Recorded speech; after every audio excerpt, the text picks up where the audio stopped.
저는 이 서울예해재단 이순신학교 교장을 4년 정도 하고 지금은 개인 연구소인 이순신 전략연구소 소장으로 재직 중입니다. 예수에서 이렇게 항상 특강 형식으로 초대해 주셔서 굉장히 감사드리고요. 오늘 제가 강의를 할 내용은 전문가 지리 전략가 이순신 이런 제목으로 한 2시간 정도 말씀을 좀 드리고자 하는데 이건 뭐 3강이나 4강이나 뭐 1강부터 다 통하는 특강이라고 보시면 되겠습니다. 이순신 장군이 우리는 불패 신화를 이루어낸 그런 전쟁의 뭐 신이다 보통 이렇게 생각하시는데 전문가 지리 전략가적인 측면에서 제가 한번 분석을 해드리겠습니다. 어떤 그런 전략을 가지고 계셨는지. 그래서 방금 저는 소개받은 대로 제 좌우명이 이순신 장군과 같이 필사적생 필생적사 이게 제 좌우명입니다.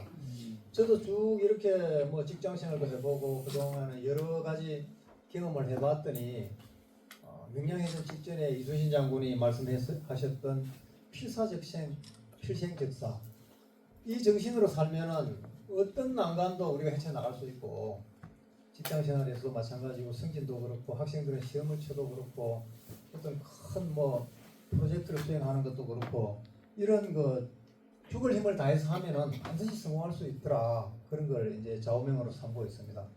저서는 제가 이렇게 쭉 전문가 지리 전략가 이순신이 지킨 바다 비롯해서 이런 책들을 썼습니다. 그러면 우리가 왜 지금 이 시대에 이순신을 사람들이 그렇게 열광하는 것일까요?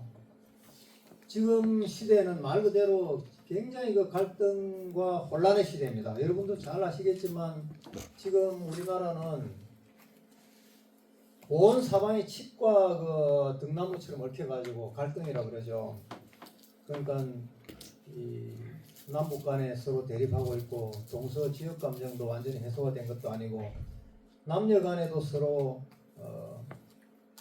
싸우고 그리고 노소 간에도 소통이 안 됩니다. 젊은이들과 이 나이 많은 사람들 그 다음에 이념적으로도 좌우가 대립하고 있고 그러니까 동서남북 상하 좌우 하나도 지금 제대로 돌아가는 게 없으니까 이걸 제대로 치유할 수 있는 게 뭐냐 그걸 사람들이 연구를 해봤더니 이 시대에 이순신 정신밖에 없다.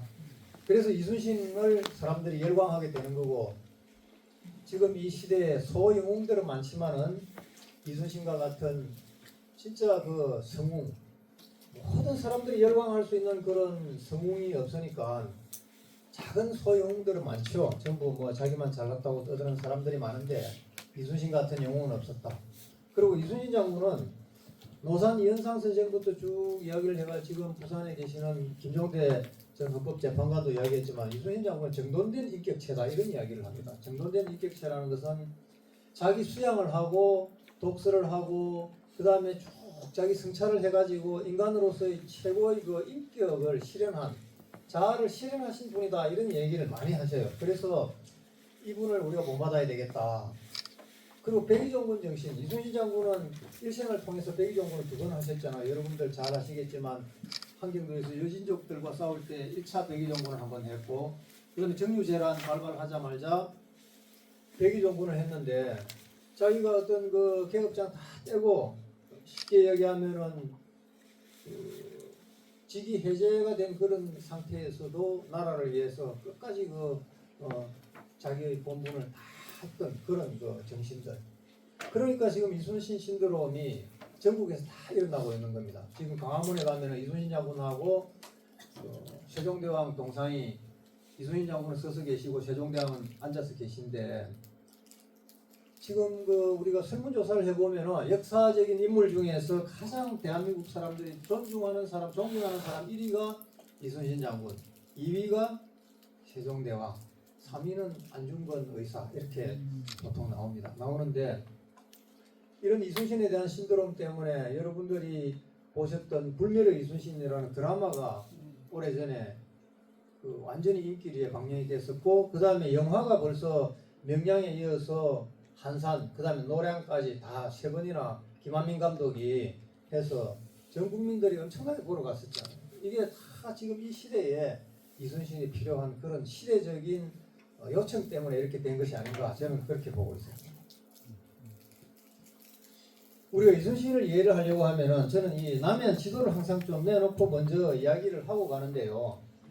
여러분들 여기 쭉 보시면은 빨간 이큰 점이 4개가 있는 게 이게 임진왜란 당시에 남해안에 있었던 4개의 수영이죠. 쉽게 이야기하면 요즘으로 치면 해군 기지인데, 여기가 부산에 있었던 것이 경상좌수영 박홍 좌수사가 있었고, 여기 거제도 동부면 가베리에 경상우수사 원균이 있었던 경상우수영이 있었고요.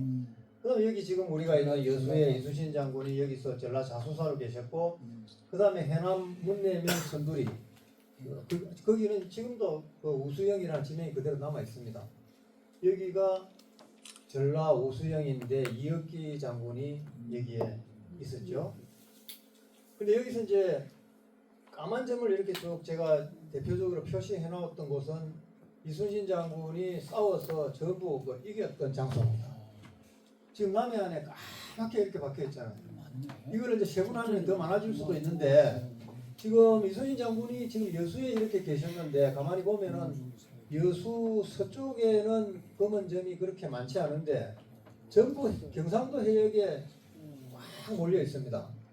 잘 아시겠지만 이순신 장군은 1592년 4월 13일 날 임진왜란이 발발할 때 여러 그 희화 장수들이 특히 나강군수 신호 같은 사람이 우리 관할구역만 지키면 되지 무엇 때문에 경상도 해역까지 나가시려고 합니까? 이러니까 녹도만호 정훈 장군은 나라가 지금 이렇게 위기가 누란지경인데 지금 이 시기에 경상도가 어디고 전라도가 어디느냐, 빨리 나와서 싸웁시다 이렇게 해가지고 경상도로 진출해가지고 1992년 5월 4일 날 음력으로 여기서 출동해가지고 5월 7일 옥포에서 이기고 그날 오후에 하포에서 이기고 이렇게 쭉 하다 보니까 이 경상도 해역 일대에 이순신 전적지의 약 80%가 이쪽에 집중되어 있습니다.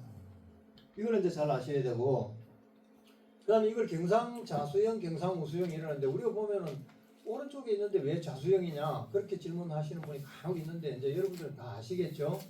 서울에서 그 선조가 바라봤을 때, 임금이 바라봤을 때 왼쪽에 있으면은 좌수영, 오른쪽에 있으면은 우수영인데, 경상도는 낙동강을 기준으로 잘라가지고 지금은 경상남도, 경상북도 그러지만 그 당시에는 경상좌도, 경상우도 이렇게 이야기했습니다. 안동이라든지 의성이라든지 이쪽은 전부 경상좌도였고요.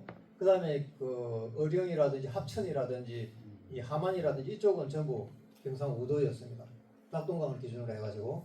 근데 이제 전라도도 전라좌도, 전라우도로 나누었는데 여기는 강을 기준으로 나눈 게 아니고 호남 정맥이라고 저쪽에 그 주화산에서부터 내려와가지고 광주 무등산으로 해가지고 장흥까지 사자산까지 내려오는 이 호남 정맥이 있습니다. 비가 딱 내리면은 그 호남 정맥을 기준으로 이쪽은 물이 이쪽으로 흐르고 흘러내리고 저쪽으로 흘러내려가지고 갈라지는 그 경계인데, 그래가지고 좌도 우도로 나누어가지고 있었는데 규모는 경상우수영이 가장 컸습니다. 우리가 이순신 장군이 계셨던 이 전라 좌수영은 실제 규모가 제일 작았어요. 이게 전라 우수영도 이 관할 구역이 엄청 넓고 그 뭐 여기는 5간 5포지만은 경상 우수영 같은 경우는 8간 16포입니다. 여기는 무려 그렇게 이제 큰 차이가 나는데도 이순신 장군은 작은 규모를 가지고도 남해안을 완전히 제패할 수 있었던 이걸 이제 봐야 되고, 그 다음에 작은 이제 이거 오렌지색으로 제가 이렇게 표시해 놓은 여기, 그 다음에 여기 이거는 뭐냐 하면은 지명에 량이라는 지명이 들어가는 곳입니다. 대표적인 량이 명량이지 않습니까? 명량.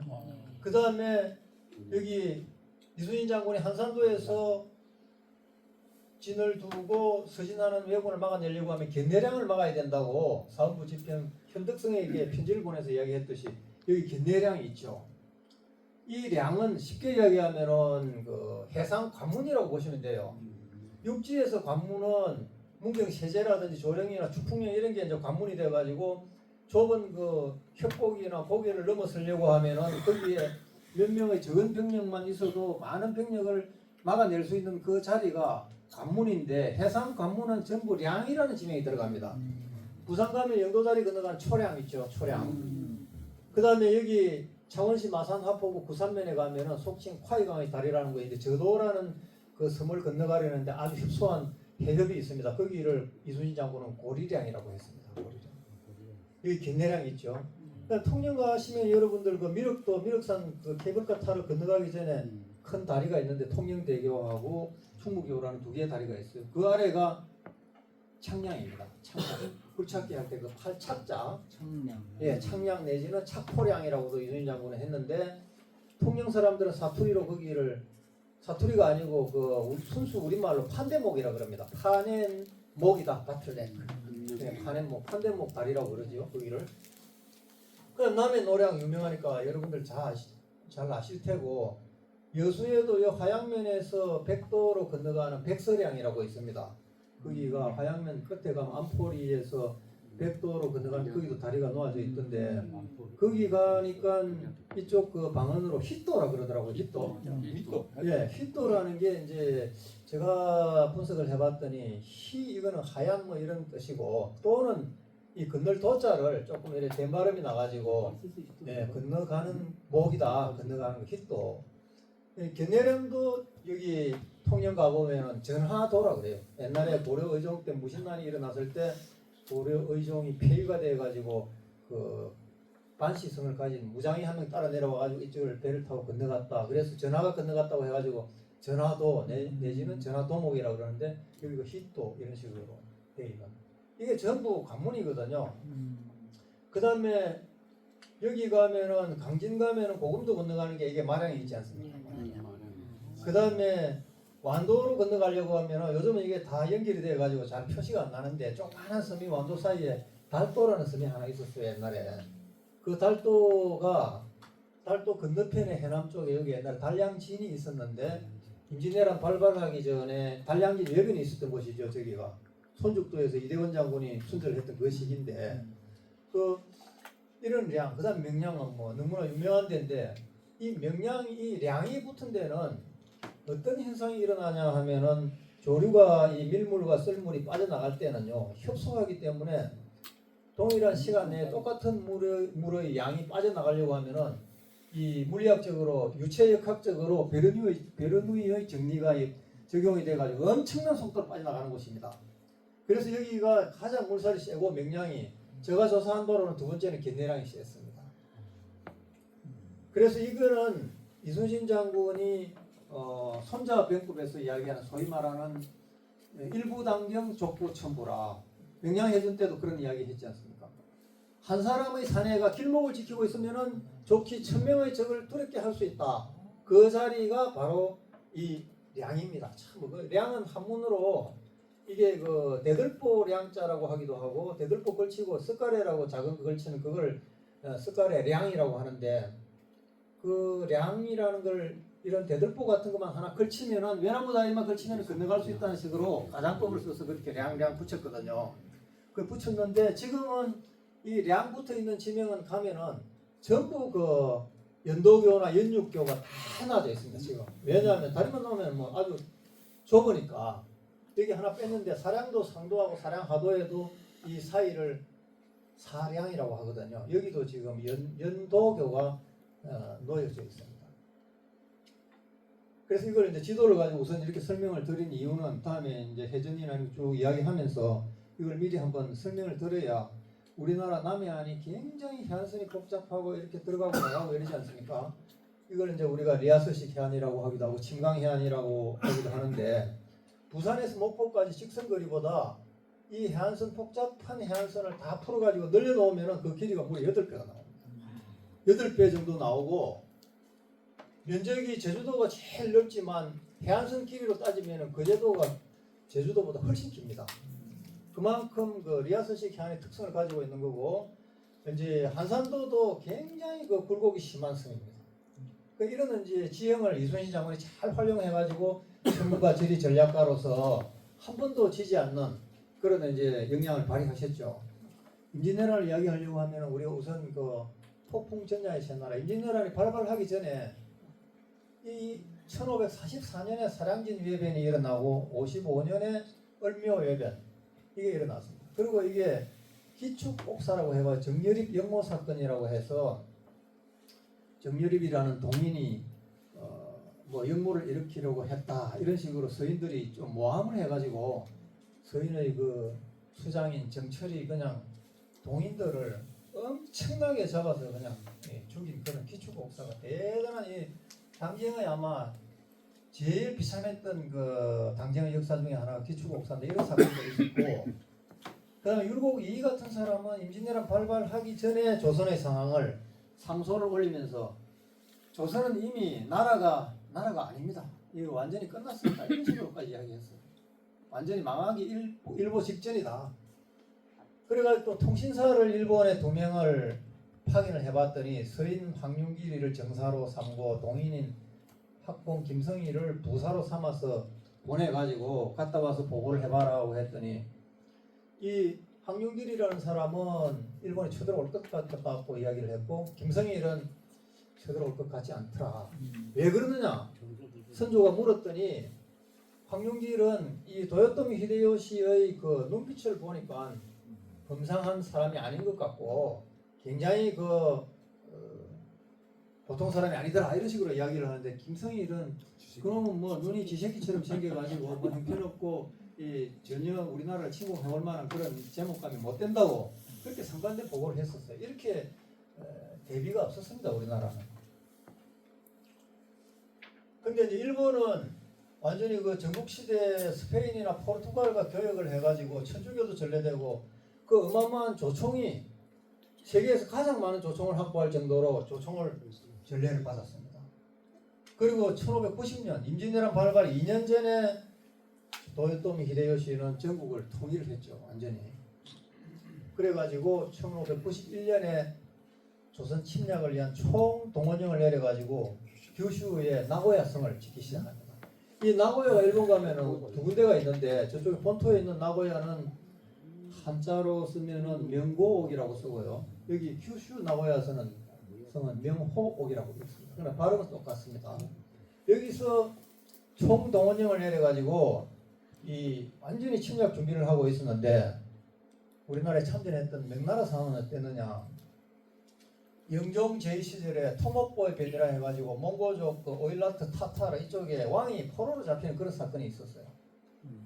그리고 무종 때에는 한강과 라마교 폐단으로 쇠락의 길로 들어서기 시작했고 세종 제2기간 중간에는 항상 그 남쪽에는 외국, 북쪽에는 몽고족 이렇게 혼란이 계속되고 있었고 그 다음에 우리 임진왜란 기간 중에 신종 만력제 시간에는 만력의 치라고 해가지고 처음에는 좀 어느 정도 잘 했는데 장거정이 이걸 주도를 해가지고 하다가 장거정 사후에 실패를 하고 나서 국력이 완전히 쇠하는 그런 길로 들었었습니다. 임진왜란이 끝나고 난 뒤에 일본은 완전히 도쿠가와 ieya스로 정권이 바뀌어버렸고요. 명나라는 우리나라 원군을 보냈는데 명나라는 나라가 망해버렸습니다. 그래가지고 완전히 나라가 없어져 버려서 청나라로 넘어가 버렸습니다. 그런데 조선은 참 아이러니하게도 끝까지 조선이 살아남았거든요. 근데 결국은 뭐 일본한테 36년 동안 지배를 받고 말았는데 그래서 그러면은 우리가 임진왜란을 1592년부터 98년까지 7년 전쟁이라고 이야기를 보통을 하거든요. 근데 이게 임진년에 외놈들이 난을 일으켰다. 이래가 임진왜란이라고 하는데 지금 역사학자들은 이걸 큰 7년 동안에 이 동아시아 전체에서 삼국이 전쟁을 벌인 거를 겨우 난이라고 해서 되겠느냐. 이게 뭐 홍경래의 난도 아니고 망이망소의 난도 아니고 뭐 이런 정도의 난하고 비교해서는 안 된다. 이괄의 난이나 이런 거 뭐 평정하는 거 조그마한 거. 그게 아니고 이건 큰 전쟁이었다. 조선과 일본의 전쟁이었다. 조일전쟁이라고 하자. 아니면 임진전쟁이라고 하자. 이렇게 이제 역사학계에서 지금 이야기를 하고 있고 서양에서 연구하는 사람들은 일반적으로 Japanese Invasion of Korea라고 이야기를 하거나 임진화라고 이야기합니다.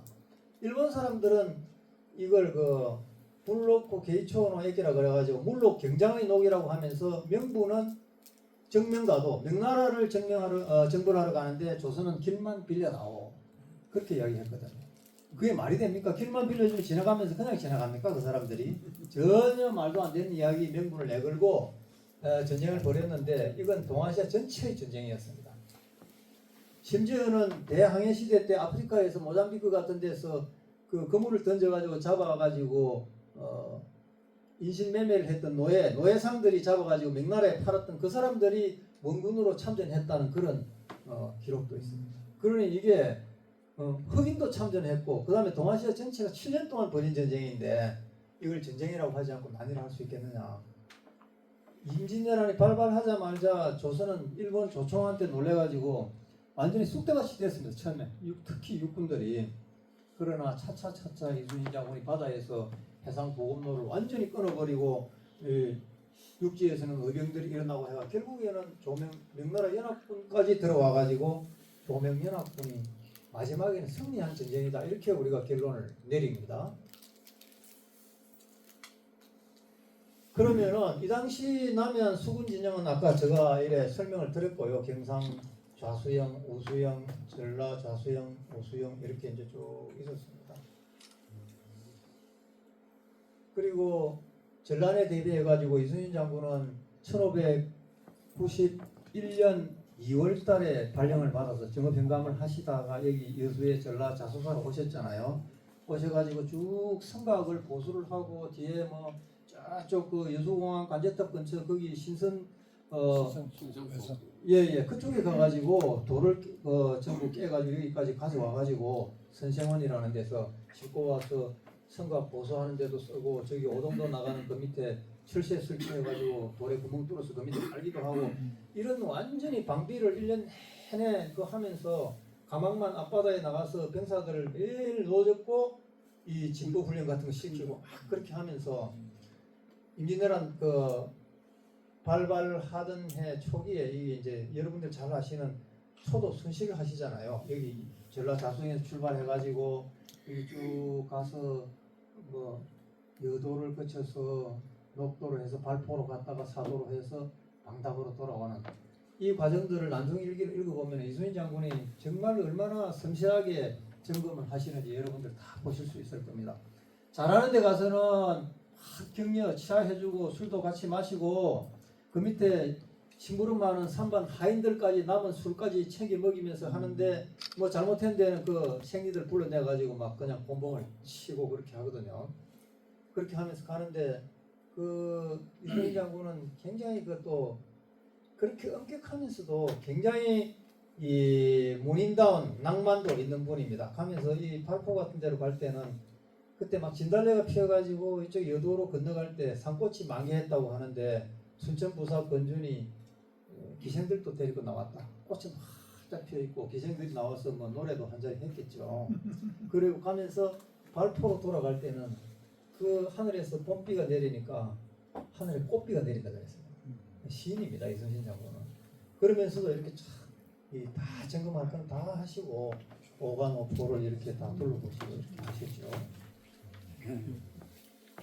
근데 이제 왜군이 조선으로 이제 출병을 하는데 1592년 4월 13일 음력으로 그때 일본군 대마도 출발해가 전령도를 도착하거든요. 이게 제가 대마도를 이 침공 루트를 알아보려고 대마도를 3번을 갔었습니다. 근데 이게 4월 13일인 게 이유가 있더라고요. 왜냐하면은 이 현해탄은 1년 중에 가장 그 바람이 많이 불고 험한 때가 언제냐 하면 겨울하고 봄 사이입니다. 그 파도가 엄청 셉니다. 내가 그 배 타고 부산에서 겨울에 그 시모노세키까지 건너가 보니까 밤중에 멀미하는 사람 너무 많아요.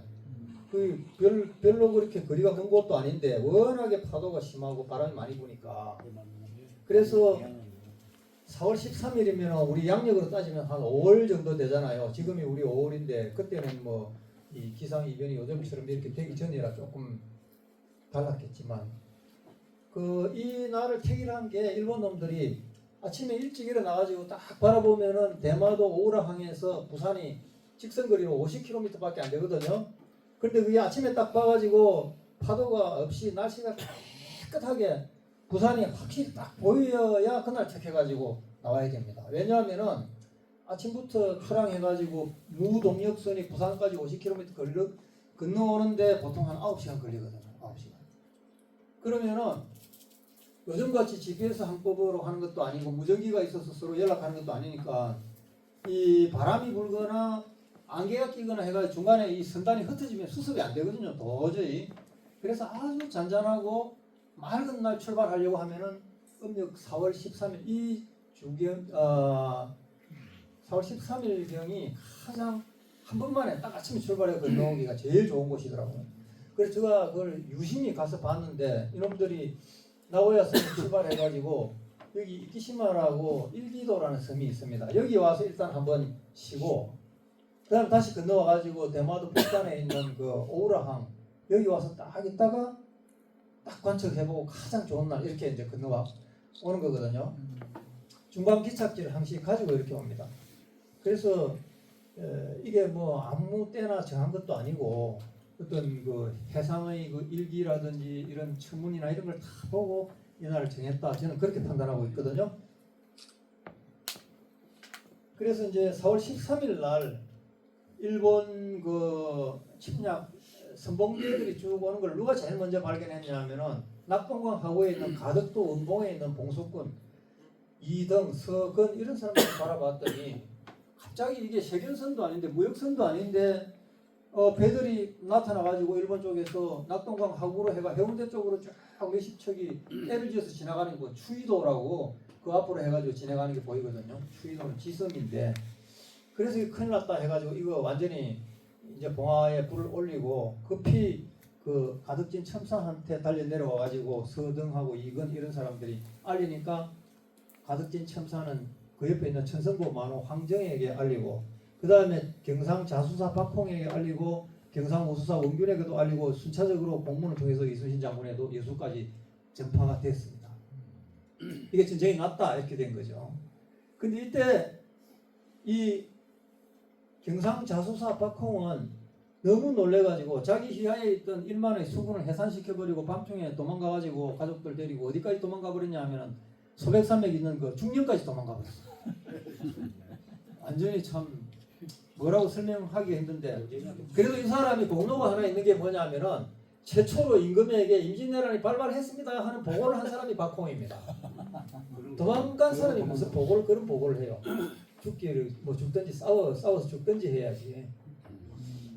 그리고 원균도 마찬가지로 거기서 자기 시하에 있는 배들 거의 뭐 한 70% 이상을 다 격침시켜버리고 몇 천만 타고 여기 이순신 장군이 있는 전라도 쪽으로 이 도움을 구하러 오다가 저쪽에 사천 곤양 뭐 이쪽까지 노량까지 이렇게 이제 와서 이순신 장군에게 구원을 요청하는 그런 참 웃지 못할 일들이 있었습니다.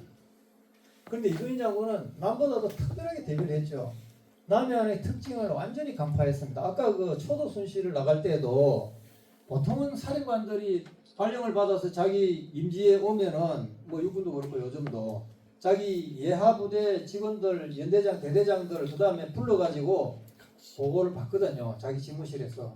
그래서 뭐 얼마 뭐 몇 프로 이렇게 해가지고 준비사항 어떠느냐 이렇게 보고를 받는데 이순신 장군은 직접 자기 눈으로 보기 위해서 오포를 다 돌아본 이유가 뭐냐면은 지휘관은 자기 그 강날 구역 내에 있는 지형 지물은 완전히 꿰뚫고 있어야 되고 만약에 적들이 쳐들어올 때 어디에서 방어를 해야 되고 적이 어디에 있을 때 어느 식으로 공격을 해야 되는가 이런 계획을 수립하려고 하면은 지형 지물을 완전히 꿰뚫고 있어야 됩니다.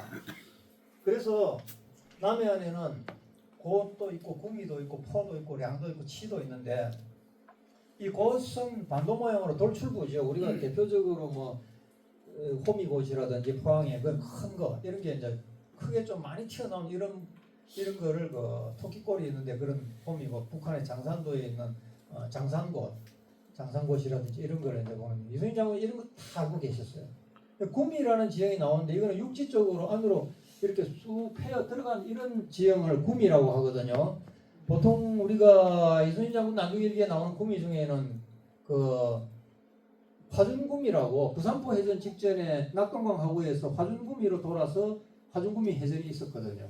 거기가 다대포 가기 직전인데 이 구미는 여기 이순신 장군이 초도선 시할 때 그 화양반도 이목구미에서 여도로 넘어가셨지 않습니까? 그 이목구미가 어디냐면 지금 거기 화양면 내나 그 이목리 예, 이목리 거기입니다. 예, 구미 마을도 있고 그 안쪽으로 같이 이런 이제 구미 지형은 그런 게 이제 만이라고 이렇게 있는 곳이고 그다음에 포는 사람이 사는 갯마을이나 포구를 이야기합니다. 이순신 장군이 주로 그 포에서 많이 싸웠죠. 뭐 하포, 적진포 뭐 이런 식으로. 그다음에 량은 아까 제가 설명드렸듯이 육지와 섬 사이 또는 섬과 섬 사이 협소로다 이런 걸 알고 이 량의 해상 관문이지 않습니까 여기는. 그다음 치가 있습니다. 이거는 그 곳보다는 좀 작거나 해안으로 돌출된 그런 이제 치들이 곳곳에 가면 있습니다. 한산도에도 있어요. 저기 매회치라는 치가 이렇게 툭 튀어나와 있는 산등성이가 하나 있는데 외놈들을 시신을 건져서 묻어주는 곳이다 해서 매회치라고 그런 치도 있고 하거든요. 이런 거는 이제 다 간파를 하고 어떤 작전을 구사할 것인가 이걸 연구하는 게 전문가 지리 전략가인 이순신의 완전히 전략가다운 그런 이제 면모를 우리가 엿볼 수 있는 부분이 되겠죠. 량은 제가 아까 설명을 드렸고요. 일부당군계용 촉구 처분. 그래서 이제 공격할 때는 이순신 장군이 주로 보면은 포를 공격합니다. 포를 공격해가지고 여기 엄청난 포들이 있죠. 맨 처음에 옥포 해전에서 이기고 1차 출전해서 그 다음에 하포 해전에서 이기고 적진포 해전에서 이기고 나서 다시 여수로 돌아오시고 정비를 해가지고 계시다가 다시 2차 출전을 해가지고 거북선을 몰고 나가가지고 사천 해전에서 이기고 그 다음날 당포에서 이기고 그 다음에 견내량을 통과해가지고 위로 올라가 당포 해전에서 이기고 거제도 북단을 돌아서 율포 해전에서 이기고 다시 여수로 돌아와가지고 정비를 해가지고 제3차 출전을 해서는 완전히 그 임진왜란 3대첩 중 하나인 여기 한산대첩을 여기 장문포, 율포, 옥포 있고 이쪽이 표시가 안 되네. 여기 이기고 그 다음에 안골포 해전에서 이기고 부산 앞바다까지 진출했다가 다시 돌아오고 그 다음에 이제 4차 출전해서 부산포로 가면서 장림포, 다대포, 서평포, 전령도 이렇게 쭉 해가지고 부산까지 이기고 들어갔지 않습니까? 이 포 대부분이 포입니다. 이쪽에도 11포 있죠. 11포. 그 다음에 지킬 때는 이 적의 동태를 살필 때는 높은 산에다가 망을 보는 병사들을 곳곳 요소에 내다보냅니다. 대표적인 게 부산이 이제 적의 그 근거지니까 여기가 완전히 소굴이죠. 그 다음에 웅천이라든지 안골포 이쪽에도 많은 적들이 여기 운거하고 있는 곳인데 이들 적들을 부산까지 환히 날씨 맑으면 바라볼 수 있는 데가 거제도 대금산입니다. 저기에 망군을 항상 내보냈어요. 그 다음에 벽방산이 통영시 광도면 황리 뒤산에 벽방산이 있는데 여기 벽방산에 망군을 내보내면은 여기 웅천 쪽에서 이쪽으로 서진해가 견내량 쪽으로 빠져나오는 적들을 항상 감시할 수 있는 곳입니다. 제2차 당항포 해전 당시에 벽방산에 있던 망군 제한국이라는 사람이 적선 31척이 나타나서 서진 내려오는 것을 보고 즉시 한산도에 있는 이순신 장군한테 알려가지고 완전히 의영담을 시켜서 일망타진 다 해버렸거든요. 그리고 한산도에 가도 제일 높은 산이 망을 보는 산이라 해가 지금까지도 망산이라는 이름이 남아있고 그 다음에 한산도 들어가는 입구에 고동산이라는 산이 있습니다. 거기서 수루까지 거리가 약 한 직선거리로 1.8km 정도 되는데 거기서 망을 보고 있다 적이 나타나면은 이 소라고동을 뚝 하고 불면은 이순신 장군이 수루에서 딱 듣고 전투 준비 이렇게 착수를 하거든요. 그 산이 아직도 고동산이라는 지명으로 그대로 남아있고 여수에도 여기 시전동 뒤에 가면은 이순신 장군이 그 망마산이라고 여기서 적의 동태를 살피기도 하고 군사도 훈련도 시키고 거기 뭐 동백 말체의 전설도 지금 전해오고 하는 그런 망마산이 시전동 그 선소 뒤에 그 산이 망마산이 있고요. 그다음에 임진왜란 그 정유재란 당시에는 이순신 장군이 진도 벽파진에 있으면서 달마산 일대로 임중형, 임준영 이런 망장들, 망군들을 내보내가지고 서진해오는 여군들을 일일이 그 실시간으로 그 보고를 받았습니다. 지금 어란진에 몇 척이 도착해 50척이 도착했습니다. 이진 쪽에 후속으로 약 300여 척이 뒤따라오고 있습니다. 이런 걸 계속 보고를 하거든요.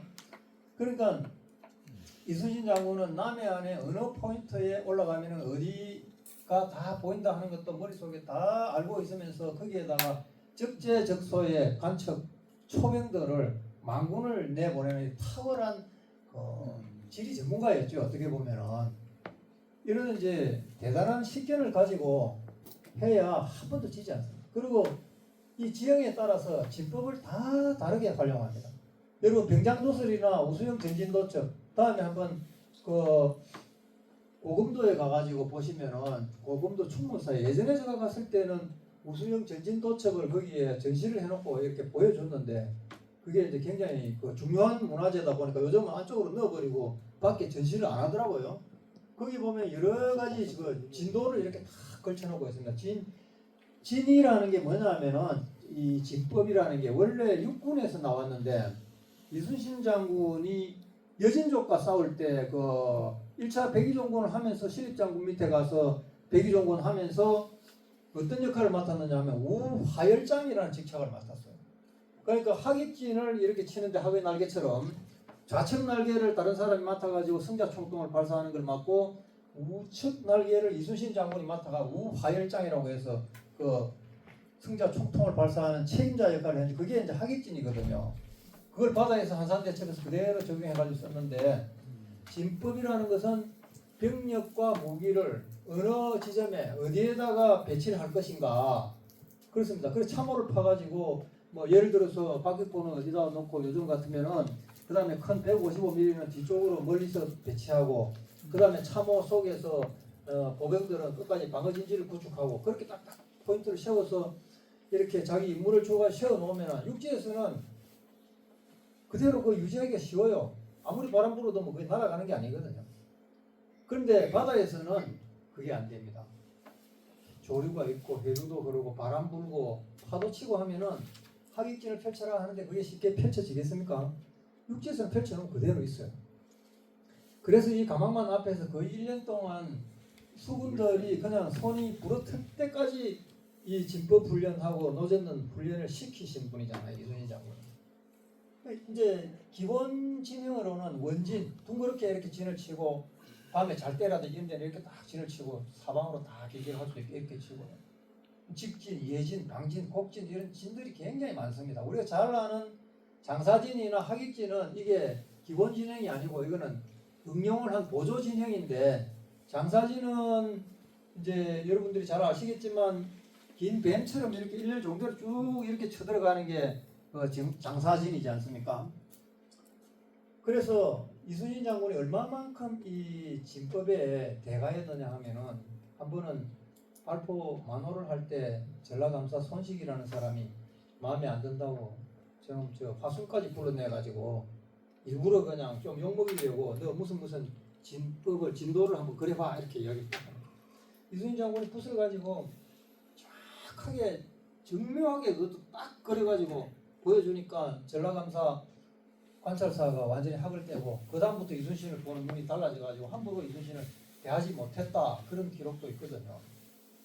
그걸 봤을 때 이 진법이 왜 그렇게 중요하냐면은 이 이순신 장군의 조카가 쓴 그 행장록에 보면은 그 아까 손식하고 그 이야기도 나오고 있고 지형에 따라서 완전히 다 다르게 이 진법을 구사합니다. 하객진 같은 경우에는 한산대첩하고 제2차 당학포 해전에서 이걸 쳤는데 지금 이렇게 하객 날개처럼 이렇게 펼쳐 있고 적들은 이쪽에서 진행해 오면은 이게 부채살처럼 한 포인트를 향해서 집중 포화를 퍼붓기 위한 전략이거든요. 이게 나폴레옹 포격전하고 비슷한 건데 한 점을 향해서 집중 포화를 퍼보려고 하면 이렇게 둥그렇게 이제 부채살처럼 둘러싸야 됩니다. 그게 이제 경영학에서 이야기하는 선택과 집중.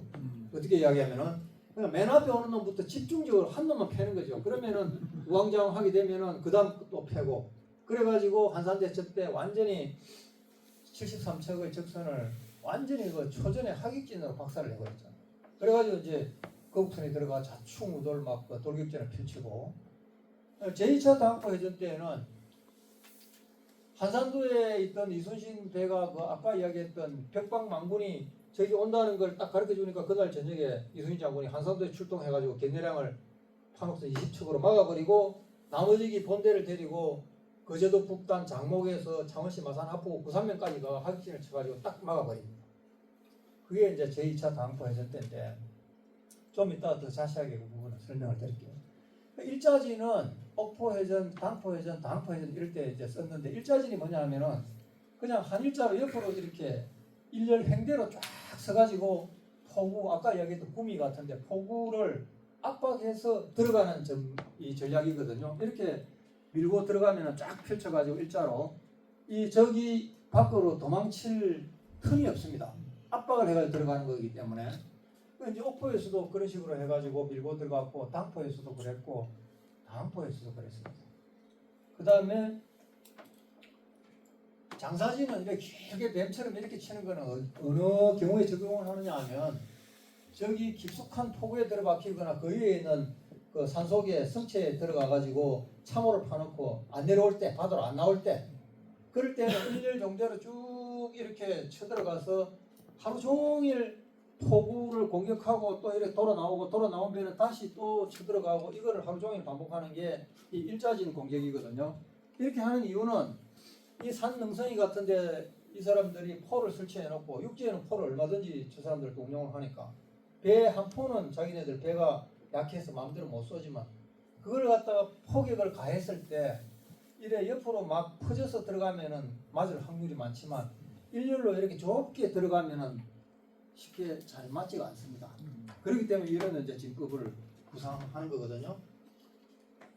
대표적으로 안골포, 운포, 부산대첩 때도 그랬고 장문포 했을 때도 이런 이제 진법을 적용했고. 그러니까 이순신 장군은 천문과 지리의 전략가입니다. 근데 이제 수군 기지를 정하는 것도 제가 유심히 살펴봤는데 지금 대표적으로 여기 이제 전라 좌수영은 여기 그림에는 안 나옵니다만 여기 앞에 가가지고 뒤에 종고산 밑에 거기 이제 전라 좌수영이 있고 앞에 이 돌산도가 있고 그 다음에 돌산대교 그 다음에 저 종화동에서 저쪽에 큰 다리 그 다리 이름은 뭐죠? 거기가 이순신 예 대교 거북선 대교 예. 그래가지고 이걸 지형을 살펴보면은요 그 거북선 대교 앞에 오동도 나가는 그쪽에다가 철새 설치해 놓고 거기에 탐망선 하나 내놓고 그 다음에 이쪽에 돌산도 쪽 오른쪽으로 그 돌산대교 그 건너편으로 탐망선 하나 내놓고 그 다음에 장군도인데 거기는 뭐 옛날부터 목책을 쳐놓고 있었던 곳이고 이렇게 해놓고 있으면은 천혜의 여기도 수군기지거든요. 그러니까 이게 다른 데도 딱 그대로 적용됩니다. 한산도에도 가보면 여기에 이제 주로 그 조선 수군 사령부가 이쪽에 있었는데 저기 주로 이쪽에서 이제 견대랑 쪽에서 나타나가지고 이렇게 오면은 안쪽이 거의 안 보입니다. 이거 여수 여기도 바깥바다에 나가서 보면 잘 안 보이거든요. 돌산도가 막아버리고 뭐 이렇게 해가지고 이런 데를 전부 이렇게 진을 설치를 하는데 이순신 장군이 1593년에 전쟁 발발하고 나서 7월달에 한산도로 이래 진을 이제 옮겨서 여기다가 진을 치는데요. 여기다가 1594년에 명나라 장수 장홍류가 와서 뭐라고 했느냐면은 자기가 지금까지 중국에 데리고 다 다녀봤는데 이 한산도 진만큼 수군 기지로서 가장 뛰어난 수군 기지는 처음 봤다고 이야기했어요. 그만큼 이게 북향인데 태풍 매미 왔을 때도 전혀 여기는 영향이 없습니다. 요 한쪽은 전혀 영향이 없습니다. 이쪽은 막 태풍이 엄청 때려가 나무 다 부러지고 했는데도 여기는 아무런 영향이 없었어요. 이런 데다가 안쪽에다가 딱 숨겨놓고 있고 이런 데는 이제 주로 그 관측 그 초병들 같은 거 배 몇 척씩 내보내고 이렇게 쭉 해가지고 운영을 했던 것이고 이 명량해전 직후에 저 그 고군산 선주도까지 올라가셨다가 고하도로 내려와서 108일 정도 머물다가 그 이듬해 1598년 2월 17일에 고금도로 옮겨갈 때까지 여기 고하도에 있었는데 지금 여기 매립이 돼가지고 뭐 하사도하고 다 연결된 것처럼 이렇게 보이지만 예전에는 이게 이런 데 다 매립지입니다. 반듯반듯한 이런 곳은 이게 그 유달산 바로 앞쪽에 있는 이 고하도인데 여기도 서해로 지나가는 적들을 갖다가 관측하려고 하면은 조금만 나가면 다 관측할 수 있는데 지나가는 적들이 바라보면 여기 끝단골이라는 요 안쪽에 숨어 있었는데 이순신 장군 그 저 남은 배 13척 가지고 쭉 내려와가 여기서 몇 척도 건조를 했어요. 근데 여기 이제 또 이 경산강을 따라서 올라가는 이 길목도 딱 지킬 수가 있고 여기 호남평야로 들어가는 길목이지 않습니까? 여기를 지킬 수 있는 데다가 서해로 진출하는 길목을 지킬 수 있으면서 외해에서 바라봤을 때 하사도라든지 이런 섬들이 막아 있어가지고 전혀 안 보이는 이런 데를 딱 정하는 거 보면은 아 역시 전문가 지리 전략가다. 고금도도 마찬가지였습니다. 제가 여기도 한번 가서 답사를 가서 봤더니 여기 고금진이 이쪽 덕동이라고 여기 한국 우리 조선 수군이 여기 있었고 묘당도의 명나라 수군이 여기 있었는데 여기도 앞에 조약도라는 섬이 하나 있어가지고 이쪽에 탐방선 하나 내보내고 이쪽에 탐방선 하나 내보내면 이 안쪽에는 항상 대비를 하면서 바깥바다에서 보이지 않는 이런 데다가 진을 딱 설치하는 거예요.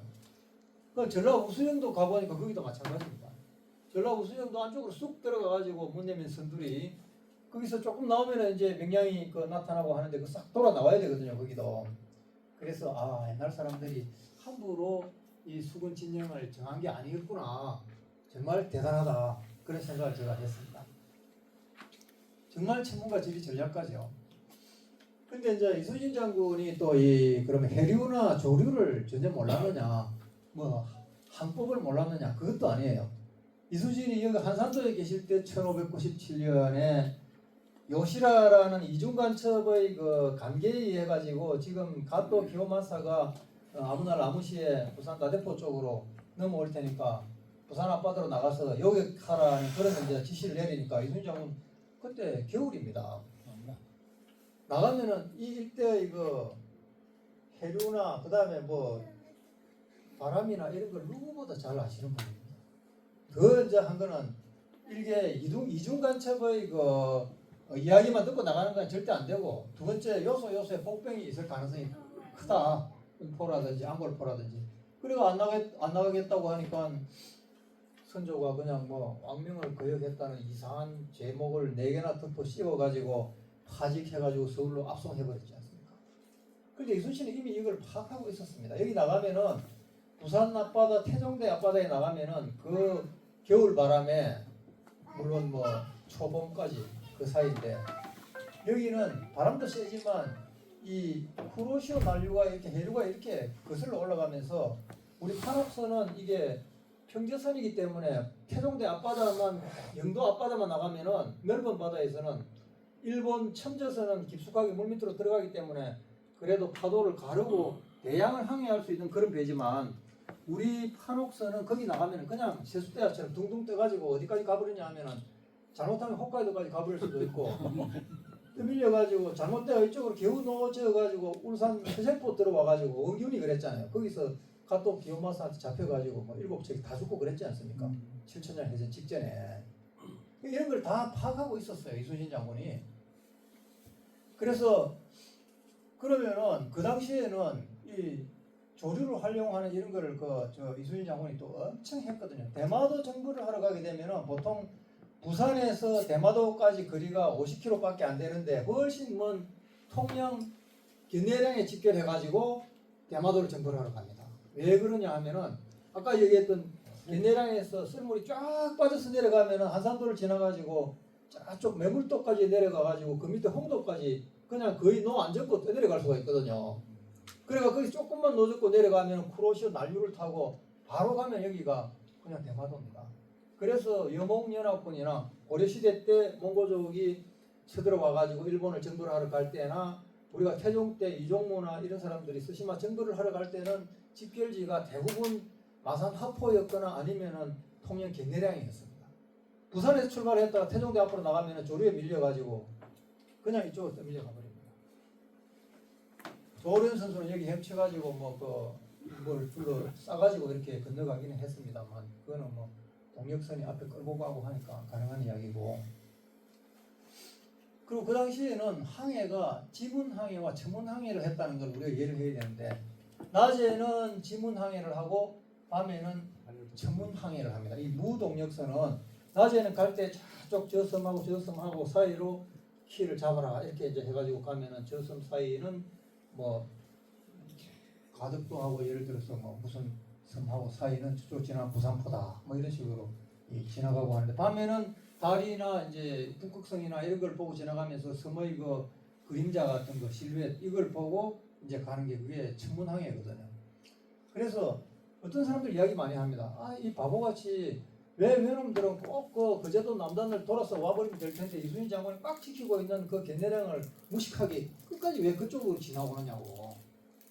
그건 이제 몰라서 하는 이야기인데 그 당시 이 지문항해는요 연안항이기 때문에 연안에서부터 한 300m 정도의 거리를 두고 연안을 따라 항해합니다. 300 내지 500m 거리를 두고.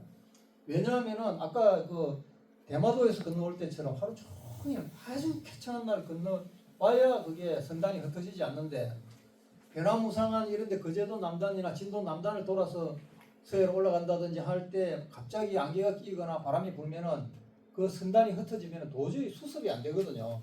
수습이 안 되니까 항상 이 연안을 따라서 항해하라. 그러면은 안개만 거치면 금방 또 수습이 됩니다. 그래서 지문항해, 청문항해를 했다. 이걸 이제 말씀을 드리고, 우리 이제 조선배는 우리가 뭐 많이 잘 아시잖아요. 판옥선, 뭐 거북선, 협선 이렇게 있는데 보통 거북선도 이렇게 용도에 따라서 다 다르게 쓰입니다. 우리가 옥포해전에서 자척부장, 뭐 김환, 우척부장, 여도건관, 김인영 뭐 이런 식으로 내보내가지고 척부장들이 타는 배가 판옥선 중에서 조금 날래고 앞에 나가는 그 작은 배, 그게 이제 척부선이고요. 옥포해전에서 전복돼가지고 우리 배들이 피해를 입었다고 이제 나중일기에 나오는 그때는 통선이라고 했습니다. 그다음에 경해선이라고 할 때는 제2차 당포해전에서 의영담이 각도에서 차출해가지고 태스크포스 특수 임무부대를 편성해가지고 각 포구마다 다니면서 전부 일망타진할 때 갔던 작고 날린 판옥선, 그걸 경해선이라고 합니다. 거북선은 뭐 잘 아시다시피 판옥선에다가 뚜껑을 입히고 얇은 철박을 해서 그 위에 송곳이나 칼을 꽂아가지고 적진으로 뛰어들어가지고 돌격장이 타고 들어가서 지근 거리에서 한 10m, 15m에서 포를 때려가지고 즉 대장선이나 이런 거를 깨뜨려가지고 완전히 돌격전을 펼치는 배가 거북선인데, 그걸 이제 잘못 오해를 해가지고 거북선이 갔으면 마치 용머리를 가지고 들이받아가지고 막 깨뜨리는가 이렇게 생각하는데 그건 아니고 그건 단파들입니다. 일종의. 초등학생들은 이순신 장군이 어디에 탔냐면 전부 거북선에 탔다 그래요. 근데 사실은 판옥선 중에서 가장 큰 배 좌선에 타죠. 좌선. 그 다음에 이제 각 이 관포에서 차출한 배들은 예를 들어서 녹도 1호선, 그다음 발포 2호선 뭐 이런 식으로 하는 거는 녹도 1호선은 녹도 만호 정운이 타는 게 1호선입니다. 2호선은 이제 부사령관이 타고 그런 식으로 해가 1호선, 2호선 정하고 좌선이라고 하는 큰 배는 이제 이순신 장군이 타는 거죠. 거기서 총 지휘를 하는데 초등학생들은 항상 거북선에 탔다고 이야기를 합니다. 그러니까 협선이 사실은 숫자가 판옥선보다 더 많았는데 한창 전성기 때 한산소 시절에 판옥선이 한 180척 정도가 됐었고요. 거북선은 3척이 있었다는 게 다수설인데 이 협선은 그보다 훨씬 더 많은 수백 척의 협선이 있었거든요. 근데 이것도 이제 협선은 원래는 4, 5명이 승선하는 이것도 평제선입니다. 작은 배. 통영 가면은 아직도 그 목선을 만들어 통구민이라고 합니다. 통구민. 통구민이라고도 하고 통영 사투리로. 그래가 이 평제선인데 통구민을 타고 옛날에 이제 어디 뭐 어업도 하고 이렇게 했는데 이걸 용도에 따라서 당포 해전이나 견내량 공세 같은 거 할 때는 빨리 나가서 알아보라 하면 탐망선을 해가지고 이제 나가서 찾고 망보고 하는 그런 게 탐망선이고, 경계선은 전령이나 수색 임무를 수행할 때 빨리 가는 거. 초탐선은 명량해전 당시 판옥선 구미에 배치한 초탐선 23척, 그게 초탐선이라고 그래요. 탐우선은 이순신 장군이 한산도에 있을 때 여수 본영하고 연락할 때 이래 이제 가가지고 뭐 편지도 전해주고 어머니 잘 계시는가 없는가 이런 거 이제 알아보고 그렇게 할 때는 탐우선이라고 보통 또 이름을 붙이더라고요. 나중에 이렇게 살펴보면은. 그다음 임진왜란 끝나고 나서는 이 협선 이름이 전부 사후선으로 바뀝니다. 사후선. 그러니까 이 포작선은 이게 고기잡이 배인데 민간 동원선입니다. 쉽게 이야기하면 의성 수군도 여기에 탔고 민간 해상 의병들도 여기에 타고 해가지고 주로 판옥선 뒤에 따라붙어가 자체 무장을 하고 자기네들이 뭐 개인적으로 만든 죽창이라든지 큰 돌멩이 같은 거 싣고 다니면 적선 작은 거하고 만나면 돌까지도 뭐 야구 선수처럼 집어 던지고 해가지고 그렇게 싸우는 역할을 하는 게 포작선인데, 이거는 고기잡이 배거든요. 포, 작업을 한다. 고기를 잡는 작업을 하는 선이다 이런 뜻인데, 이게 지금도 이 어원이 아직까지 그대로 남해안에 남아 있습니다. 보작이라고 아시죠, 여러분? 머구리라고 동해안에 가면 이 나장업이라고 밑에 들어가서 그냥 잠수부들이 잡아내는 그거를 이제 보재기라고 했습니다. 보자기.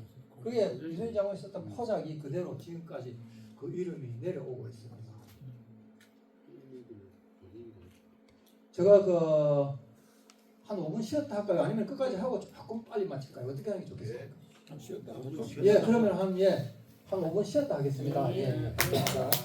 이 협선 하나도 이순신 장군은 정말 이거 때와 장소에 따라서 이렇게 다 용도가 다 다르게 이렇게 이름 붙여가지고 적재적소에 그 임무를 수행할 수 있도록 이렇게 운영을 했습니다. 그 다음에 이제 제가 난중일기를 쭉 읽으면서 이 물하고 뗄나무가 얼마나 중요한가를 나름대로 파악을 한번 해봤거든요. 그래서 이 치사를 하거나 식수로 사용하는 물을 곳곳에서 길어가는데 여수에 출동하게 되면은 보통 사량도나 소비포를 거쳐가 당포를 거쳐서 이렇게 가는데 한산대첩 직전에도 그리고 당포에 가면은 항상 거기서 물을 재공급을 받습니다. 우물에 가서 물을 길어가지고 받고 그 다음에 거기에서 뗄나무를 또 보급받습니다. 왜냐하면은 그때는 배 맨 뒤에 그 밥을 해먹는 치사간이 있었거든요. 그 안에서 작은 장작이라든지 숯이나 이런 걸 싣고 다니면서 밥을 해먹고 이러기 때문에 이걸 정말 물이 식수 이거 치사하는 데는 필수품이고 그 다음에 뗄나무도 이게 난방이나 치사나 염초 제조를 하거나 그 다음에 화공전을 펼칠 때 노량해전 같은데 이게 이제 꼭 필요한 부분인데 이순신 장군이 멀리 한산도에 계실 때 장문포 해전이나 이런 거 나갔다가 거제도 쪽에 나갔다가 한산도로 돌아서 내려올 때는 중간에 어떤 섬에 병력을 풀어놓고 거기 올라가가지고 막 띠풀 같은 걸 막 베가지고 그걸 한 동 두 동 해가 그때도 동이라고 그러더라고요. 이게 이제 나무단 한 단 두 단 그러는데 뭐 갈비를 긁거나 큰 이 띠풀 같은 거를 베가지고 묶으면 그거는 한 동 두 동 해가지고 몇백 동을 해가지고 한산도로 들어왔다. 고개도에서 그렇게 했다. 이런 게 있는데 와가지고 이걸 가지고 실제로 그 수로 밑에도 불을 떼는 방이 있었답니다. 그러니까 불을 뗄 때 장작을 떼기 전에 이런 이제 마른 풀 같은 게 그게 이제 그 띠풀 같은 걸 가지고 부살개로 써야 들어가기 때문에 이런 걸 해가 싣고 다니고 이랬어. 한산도에 가면은 지금도 그 이름이 숯덩이 고리라는 골이 남아 있습니다. 숯을 구워 가지고 배 뒤에 이제 싣고 다니면서 치사를 하기 위해서 이 형도라는 데서 아까 띠풀을 배웠다는 기록도 있고. 그런데 원균이 칠천량에서 패전한 원인 중에 가장 큰 게 이겁니다. 물하고 이 치사할 나무 이걸 제대로 안 가지고 나와가지고 전령도 외양해전이라고 영도 앞바다까지 나가서 싸우다가 완전히 기진맥진해가지고 칠천량까지 패전해가 들어오다가 밥을 그 병사들에게 해줄 나무도 없고 물이 없어가지고 그냥 생사를 나눠줘가지고 씹어 먹게 만들었어요. 그러니까 이게 전부 배탈이 나가지고 설사가 나버렸는데 설사가 나면은 완전히 탈수 현상이 일어나서 노를 못 죽습니다. 힘이 다 빠져가지고 물을 다시 먹어야 되는데 워낙에 갈증이 나니까 이 노젓는 격분들이 거기 가덕도에 내려가지고 물 먹으러 샘물 찾으러 갑자기 올라가니까 거기에 왜 육군들이 매복해 있던 육군들한테 노젓는 병사들이 400명이 거기서 전부 다 몰살을 당해버렸어요. 그래가지고 겨우 끌고 칠천량까지 들어와가지고 패전한 원인 중에 하나가 이걸 제대로 안 챙겨서 그렇습니다. 물하고 뗄나무를 이렇게 아주 중요한 건데 우리가 이제 이 난중일기 같은 걸 행간을 잘 읽으면은 이런 게 이제 다 눈에 보이거든요. 그리고 섬을 이용한 은폐와 게릴라 전술을 탁월하게 이순신 장군이 수행을 했는데 한산대첩에서도 앞에 있는 통영 앞바다 불을도라든지 대섬 죽도 파도 이런 계검도 이런 걸 활용해가지고 그 뒤에 주력을 숨기거나 뭐 이렇게 해놨다가 이 가서 적을 유인해가지고 끌고 내려오면은 포구나 섬 뒤에서 일시에 탁 튀어나와가지고 하객진을 펼쳐가지고 그렇게 이기는 거예요. 저리도 해전에서도 금검도하고 금담도 뒤에다가 숨어서 딱 있다가 송여종 같은 사람이 이걸 요격하는 이런 이제 섬을 이용하는 기법. 그다음 서해에서 명량해전 직후에 이순신 장군이 밤에 달빛을 타고 당사도로 갔다는 기록이 나오는데 그 이후에 고하도나 팔금도 뭐 지도 선유도까지 이렇게 쭉 나오는데 이게 이 일대는 이게 완전히 섬이 엄청나게 많은 데 아닙니까? 저기가 여기 남해도 그렇고 여기가 뭐 다도해 해상국립공원인데 여기가 여기 여수에서 통영까지는 한려 해상국립공원이고 이쪽은 다도해 해상국립공원인데 여기에서도 게릴라전을 펼칠 수 있는 영양해전 직후니까요. 겨울이 다가오고 있는데 여기서 가서 한 40일만 고군산까지 올라가서 버티면은 서해에는 눈이 내리기 시작하고 장갑도 없는 일본 격군들이 돌을 저으면 분명히 동상이 걸려서 여기서 더 이상 못 버티고 부산 쪽으로 도망갈 것이라는 거 예견을 딱 하고는 40일 동안 버티고 고하도로 내려오셨거든요. 이거 보면은 정말 섬을 이용한 은폐와 게릴라 전술에 탁월한 전문가 지리 전략가였다. 그리고 날씨도 일본 사람들이 제대로 모르고 왔어요. 아리스토텔레스라는 사람 기상학을 저술을 해가지고 나중에 우리 자세히 읽어보면 이순신 장군 늘 그 얼마나 날씨를 상세하게 기록합니까?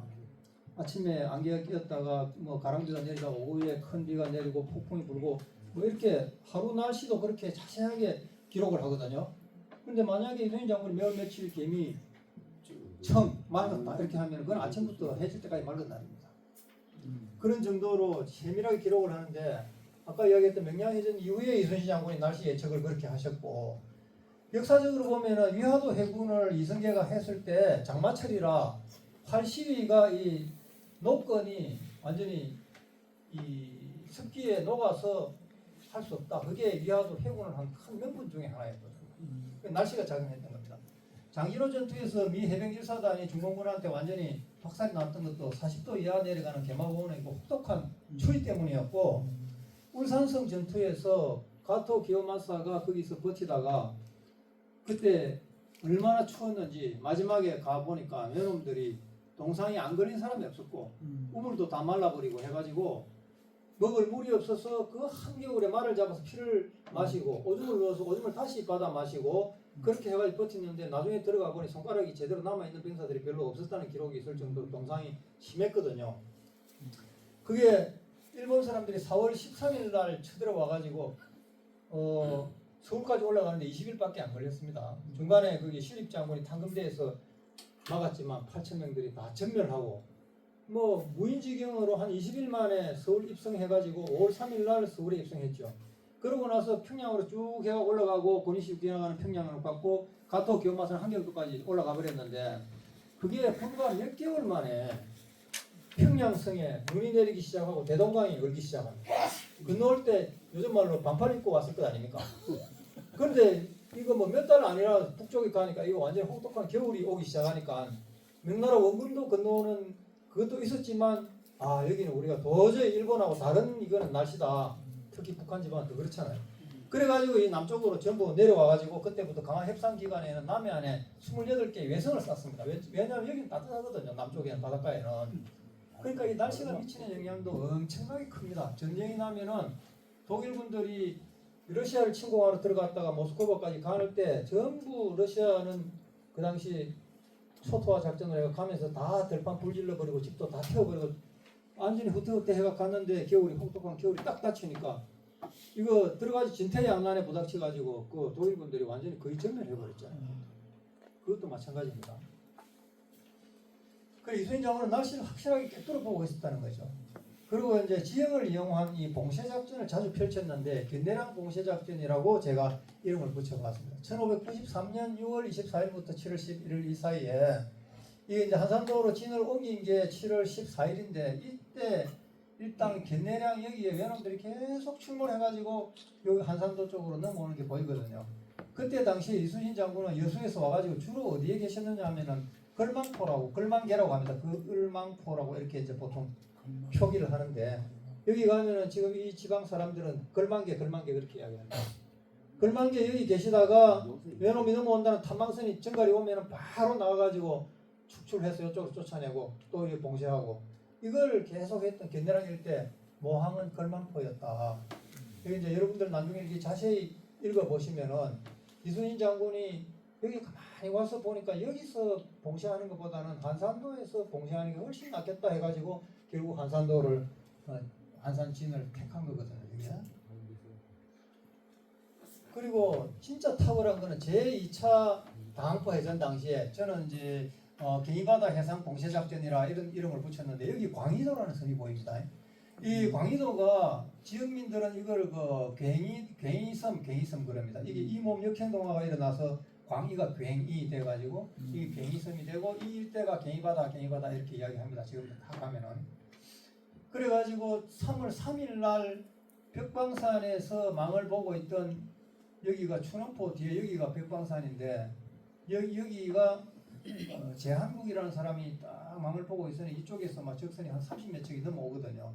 그래서 즉시 이쪽에 견내량으로 넘어가서 이순신 장군한테 딱 알리니까 그날 저녁에 이순신 장군이 견내량을 넘어가 여기를 봉쇄를 해버립니다. 그리고 본대를 보내가지고 아까 얘기했던 여기가 확진을 펼쳐가지고 저의 퇴로를 차단해버립니다. 그럼 이 안에는 완전히 지금 도관이 던지가 돼버리죠. 이쪽으로도 빠져나갈 수 없고 이쪽으로도 빠져나갈 수 없고. 그런데 적들이 주로 이제 이쪽으로 올라왔어요. 여기가 이제 진해 선창이라고 하는 데인데 지금은 요즘은 마산 하포구 진해구가 여기가 진해인데 그 당시는 여기가 웅천현이었습니다. 여기가 진해현이었거든요.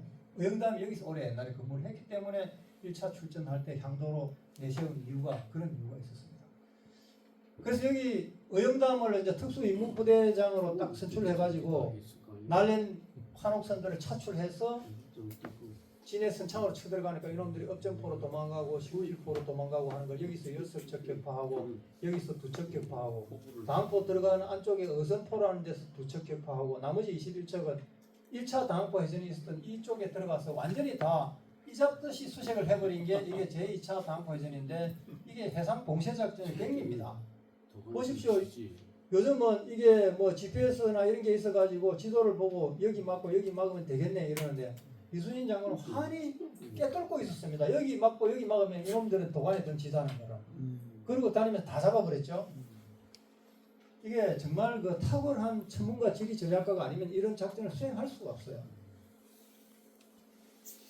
그리고 순천 외선 봉쇄 작전도 이게 이제 노량해전 직전인데 순천 외교성에 고니시 유기나가가 약 한 11,000명이 15,000명이 여기서 농성을 하고 있었고 그해 8월쯤에 그 도요토미 히데요시가 죽었다고 철군하라고 명령이 내리니까 나가려고 하니까 이순신이 딱 막아가지고 절대 돌려보낼 수 없다. 편범불반이라고 이야기했어요. 단 한 척의 배도 돌려보내지 않겠다. 올 때는 내 놈들 마음대로 왔지만 너희들이 돌아갈 때는 단 한 척도 돌려보내지 않겠다. 그러니까 여기에 있는 유정이나 육군부대 명나라 유정이나 진린한테 뇌물까지 쓰면서 제발 좀 보내달라고 했는데 이순신 장군이 절대 안 된다고 이야기해가지고 나중에는 진린도 이순신의 설득에 넘어와가지고 이순신 장군이 산의 진미를 차려가지고 항상 대접할 때는 대접하고 저희도 해전에서 자기가 조선 수군들이 잡아가지고 목을 뺀 걸 전부 진린한테 주면서 이거 당신의 전공으로 해라고 이렇게 하니까 이 사람이 이순신에 굉장히 완전히 그냥 뭐 넘어간 거죠 인간적으로. 그렇게 해가지고 딱 막아 있는데 이걸 이제 노량해전이 벌어져가지고 여기서는 구원병을 뇌물까지 써가지고 이 통신선 한 척을 경상도 쪽으로 보내가지고 사천성에 있던 시마제 요시히로한테 보내가지고 이 근처 일대에 남해하고 사천에 있던 배 한 500여 척을 총동원해가지고 오는 거를 여기서 이제 밤새 싸워가지고 마지막에 관음포 앞바다에서 순국했는데 이 개념도 순천 외교성 이 봉쇄 작전입니다. 그 앞에 장도 이게 이제 들어가기 전에 교두보를 확보해가지고 여기서 말도 노획을 하고 여기 교두보를 확보하고 그다음에 순천 외성을 몇 차례에 걸쳐서 공격을 했죠. 그래가지고 여기서 뭐 황시해덕이나 이런 사람들도 전사를 하고 막 그렇게 했는데 이걸 이제 순천 외교성 공방전이라고 하고 크게 보면은 노량해전의 전초전이라고도 보는데 이것도 해상 봉쇄 작전이에요. 저거 퇴로를 차단하는. 지금부터는 이제 해전을 요약한 건데 이 해전에 대해서는 여러분들이 뭐 그동안에 무수히 많은 그 책들이나 이런 걸 통해서 다 봤기 때문에 제가 세부적인 내용은 여기서 안 적었습니다. 그래서 1차 출전을 5월 4일날 해가지고 옥포에서 5월 7일날 이기고 하포에서 그날 저녁에 이기고 그 다음날 5월 8일 적진포에서 이기고 다시 돌아왔는데요.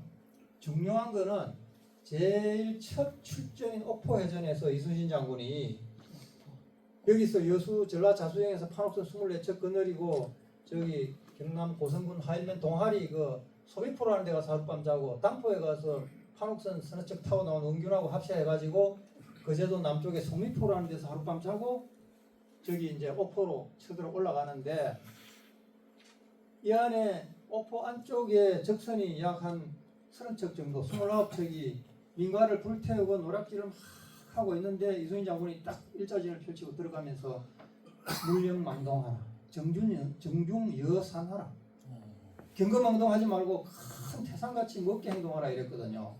그거는 처음이니까 얼마나 무섭겠습니까 사람들이 병사들이. 그러니까 아주 무겁게 정중하게 행동하라고 했는데 그걸 이제 육군에 가서 물어봤더니 그렇게도 해석되지만 군사학적으로 보면 그 사격 통제 명령입니다 이렇게 얘기하더라고요. 일단 들어가서 발포 명령이 떨어지기 전에 어느 놈이 먼저 뻥뻥 쏴버리면 이거 완전히 안 되니까 일시에 적선이 가까이 접근했을 때 발포하라 했을 때 그냥 일시에 발포를 해버려야 초선에 그냥 초전에 제압을 해볼 수 있는 그 사격 통제 명령이 물령망동 정중여산이다. 그런 이야기를 하는데 그 29척 중에 26척이 격침되고 정호경에 여기서 전투가 붙어가지고 우리 조선 수군은 한 척도 격침 안 됐습니다. 여기서 이 적장 토도 다가도라를 포함해가지고 적들이 약 한 3,500명 전후가 수장이 됐거든요. 토도 다가도라는 지새끼처럼 헤엄치고 나와가지고 이게 옥포 북쪽 해안을 타고 산으로 도망가 나중에 명량해전에서 다시 또 이순장하고 만납니다. 그랬는데 이날 3,500명 정도가 수장되는데 조선 수군들은 전사자가 몇 명 나왔느냐?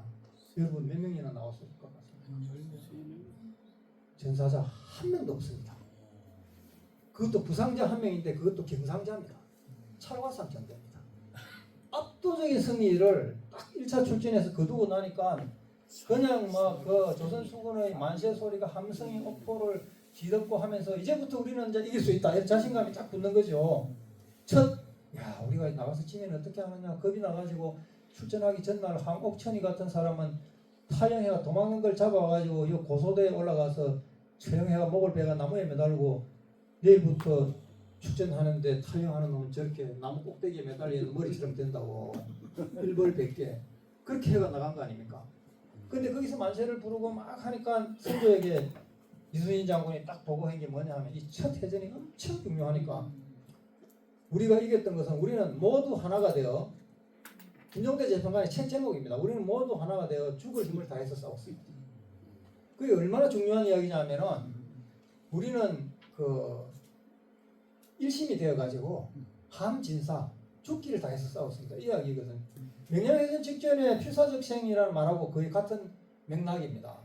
그러니까 한 명도 다른 생각 안 하고 똑같이 합심해가지고 끝까지 싸워서 하나가 되어가지고 어떻게 싸우느냐? 젖먹은 힘까지 다 내가 죽을 힘까지 다 내서 싸웠다는 이야기거든요. 그러니까 승리할 수밖에 없었다. 옥포 해전이 그렇게 중요하기 때문에 제가 이제 이야기하고 1차 출전 중에서 그렇습니다. 2차 출전은 여러분들 사천해전에서 거북선이 이제 최초로 두 척이 참전해가지고 이제 단포로 내려와가지고 여기 미륵도죠 통영 앞에 거기에서 적장을 이제 완전히 거북선이 들어가가지고 들이받고 위에 적장이 일산을 펼치고 이래 있는 놈을 활을 쏘아가지고 승자 총통 이런 걸 쏘면서 활을 쏘아가지고 적장이 거꾸로 떨어지니까 우리나라 군관이 한 명 배로 건너 뛰어넘어가지고 적장이 목을 베버리니까 여러분들 다 그 단포 성으로 올라가 버렸죠. 그래 불태우고 이렇게 나와버리고 그 다음날 이제 다음날 당포까지 올라갔다 육포까지 갔다가 이렇게 돌아 나왔는데 이게 2차 출전입니다. 그런데 이제 또 와서 여수에 또 있다가 3차 한산대첩 한산도까지 나갔는데 이건 한산대첩을 기점으로 해가지고 이 임진왜란 전체의 판세가 완전히 뒤바뀝니다. 왜냐하면은 지금까지의 한산대첩 이전까지의 전투는 조그마한 포구에 있는 적들을 이순신 장군이 적보다 더 압도적인 전력으로 밀고 들어가서 외놈들을 격파를 한 그런 전투였는데 이 한산대첩은 견내령에 집결해 있던 적선 73척하고 우리나라 이 전라 자수영 우수영 그 경상우수사 원균 것까지 다 합쳐가지고 우리나라 판옥선 56척 플러스 거북선 3척 59척 대 적선 73척이 그것도 비교적 포구가 아닌 통영 앞바다의 넓은 바다 가운데에서 한판 전투가 붙은 거거든요. 그래가지고 이놈들이 숨어 있던 거를 여기 딱 보고 있다가 미륵도 동도 목자 김천손 고진 분황내 해가지고 그날 저녁에 저녁 나절에 김천손이라는 사람이 막 달려와가지고 집신 다 떨어질 때까지 팔에서 진짜 발에서 발가락이 피가 날 때까지 달려와가지고 장군님 그때 장군은 여기에 계셨는데 당포라고 여기 당포에 계셨는데 이 견내량에서 보고 김천손이라는 사람이 이렇게 달려왔어요. 여기 미륵도 목동이었습니다. 동도 목자라고 나오는데 피란 등산했다 이래 나오는데 피란 등산에 피란이가 산으로 올라갔다 이런 이야기인데 그 당시 이순신 장군은 일반적으로 그냥 쓰는 말이 피란하면 다 산으로 갔다 그랬어요. 나중에 이렇게 쭉 읽어보면 피란 입산 내지는 피란 등산 대부분 그래 이야기하더라고요. 왜냐하면 들판에 있으면 죽으니까 산으로 가야 되지 않겠습니까? 그러니까 동도 목자 그 사람이 와가지고 딱 알려줬는데 그거하고 똑같은 거의 비슷한 70여 척이 대선 몇 척, 중선 몇 척, 소선 몇 척 해가 70여 척이 정박하고 있는 거를 그제도 북단에서 오후 2시경 내려와가 여기 정박하고 있는 걸 제가 보고 달려와서 봤습니다 하고 딱 알려주니까 그대로 그 정보를 입수해가 다음날 이렇게 올라와가지고 이 주력선을 이 일대에 배치해놓고 판옥선 5척을 보내가 견내량에서 싸움을 걸어가지고 왜냐하면 견내량은 지세가 좁고 물살이 세기 때문에 잘못하면 외놈들이 우리 배 위에 그물이나 이 밧줄 같은 걸 던져가지고 기어 올라와 버리면 우리는 이길 재간이 없습니다. 그 애들은 전국시대를 거치면서 칼싸움은 세계 1등이기 때문에 그게 등선 육박전이거든요. 배 위에 등선해가지고 육박전을 펼친다 해가지고 등선 육박전술을 우리는 일정한 거리를 띄워놓고 포격으로 때리니까 당구 치면서 깨뜨리듯이 당파 그게 당파 전술입니다. 그렇게 해가지고 여기 내려와가지고 갑자기 그냥 판옥선으로 쫙 70몇 척 따라 내려오는 걸 판옥선 펼쳐가지고 공격을 막 퍼붓고 거북선이 들어가가지고 좌충우돌하니까 요 뒤에 와키자카 야수하루는 배 뒤에서 지휘를 하고 있다가 오전 10시경부터 전투가 벌어졌는데 온종일 전투가 있었습니다. 그래가지고 와키자카 야수하루는 뒤에서 지휘하다가 조선 수군이 쏜 하사를 갑옷을 뚫고 들어가 중상을 입고 견내량을 통해서 도망가다가 어느 무인도에서 해초만 뜯어먹고 거기서 한 일주일 이상을 버티다가 겨우 연명해가지고 다시 나와서 어떻게 해가지고 살아가 나왔거든요. 그래가지고 그 명량해진에서 또 만났잖아요. 이순신 장군하고. 완전히 악연 중에 악연이죠. 근데 와키자카 야수하루는 일본에서 명문 가문입니다. 지금도 그 후손들은 그 와키자카가 미역을 뜯어먹고 있었던 날에는 밥 안 먹고 하루 종일 다시마나 미역만 뜯어먹고 조상을 기리고 있습니다. 그 사람들이. 참 대단한 사람들이죠, 거기도. 그래서 와키자카가 그랬잖아요. 나는 이순신 생각만 하면 밥도 안 넘어간다. 잠도 안 온다. 가장 무섭다. 내가 가장 미워하는 사람도 이순신이고 내가 가장 존경하는 사람도 이순신이다. 마주 앉아서 차 한잔 하고 싶은 분도 이순신 장군이요. 마주 앉아서 바둑을 한 수 두고 싶은 분도 이순신 장군이다. 그런 이야기를 했어요. 적장이지만.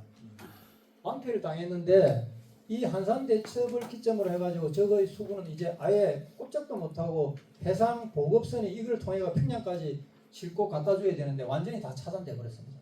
육지에서는 의병들이 일어나서 이 의령에서는 곽재우가 일어나고 그 다음에 그 어디입니까 저기 합천에서는 그 정인홍이 일어나고 전라도 여기 김천일 고경명이 일어났죠. 그 다음에 충청도에서 옥천에서 조헌, 그 다음에 저 경상 좌도에서는 뭐 최응사라든지 이런 사람들이 나오고 함경도 정문부 이런 식으로 곳곳에서 의병들이 일어나서 게릴라전을 펼쳐가지고 저거 육상 병참선을 차단을 해버리고 유성룡이 들판에 있는 곡식 싹 다 불태워버려라. 그도 들어버려라. 이러니까 먹을 게 없으면 어떻게 되겠습니까? 아무리 옛날에는 군량전이기 때문에 아무리 뛰어난 조총을 가지고 있어도 3일만 굶으면 조총 방아쇠도 못 당깁니다. 내가 그러니까 기어 나와야 돼요. 결국 내려와야 돼.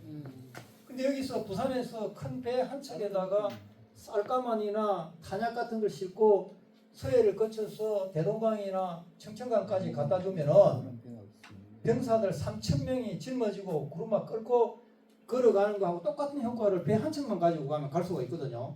그 보급선이 그만한 능력이 있는데 그걸 이순신 장군이 다 잘라버렸으니 전세가 역전되지 않을 수가 없죠. 전기를 마련한 겁니다. 임진왜란을 승기를 잡을 수 있는 전기를 마련.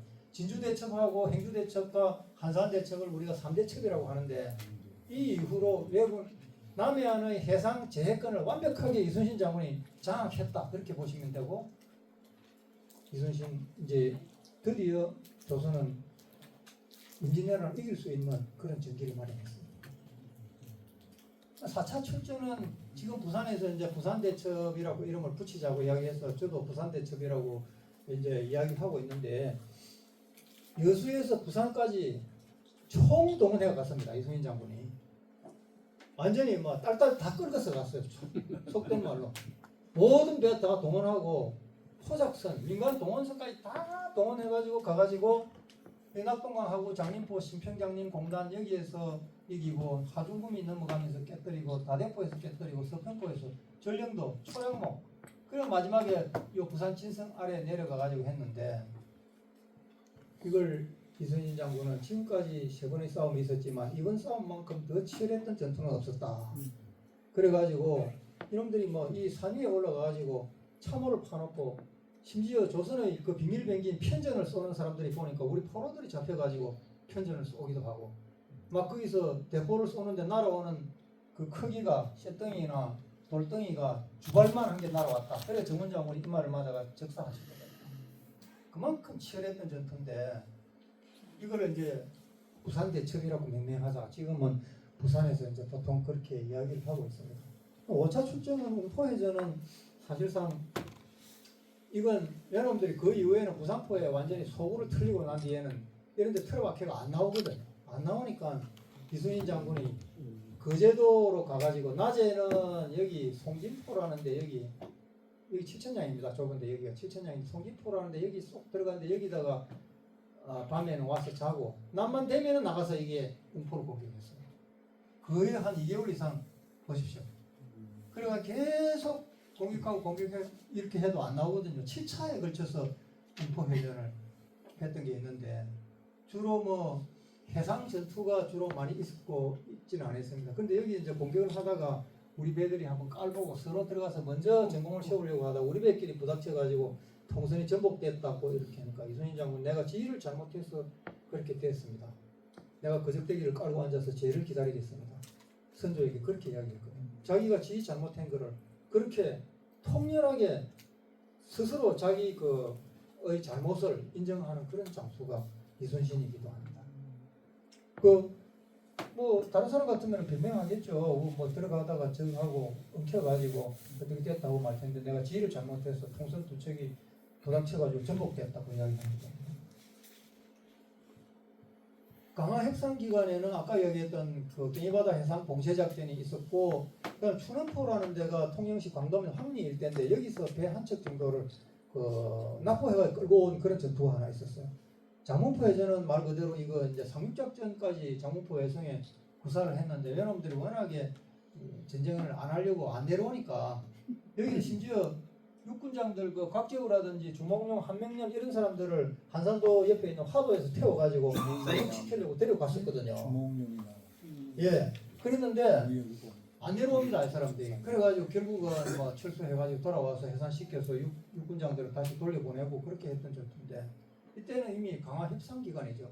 이순신 장군이 하직대가 서울로 압송되고 난 뒤에 원균이 있었던 해전, 이거는 잘 사람들이 다루지 않는데 김문포 해전이라고, 김문포 해전이 어디 좀 있는가 제가 자세히 살펴봤더니 이 선 여기에 김문포가 있더라고요. 여기 거제도에서 가덕도 건너가는데 옛날 대통령 별장이 있고 저도하고 뭐 그 사이에 죽도, 대죽도, 소죽도 이런 게 있는데, 대죽도 있는 그 일대가 김문포인데, 여기서 강화 협상 기간이니까 외놈들이 김해에 있던 외놈들이 여기 거제 옥포 이쪽에 작은 섬이나 이런 데 나무를 하러 왔어요. 뗄나무 같은 거, 장작 같은 거 하려고.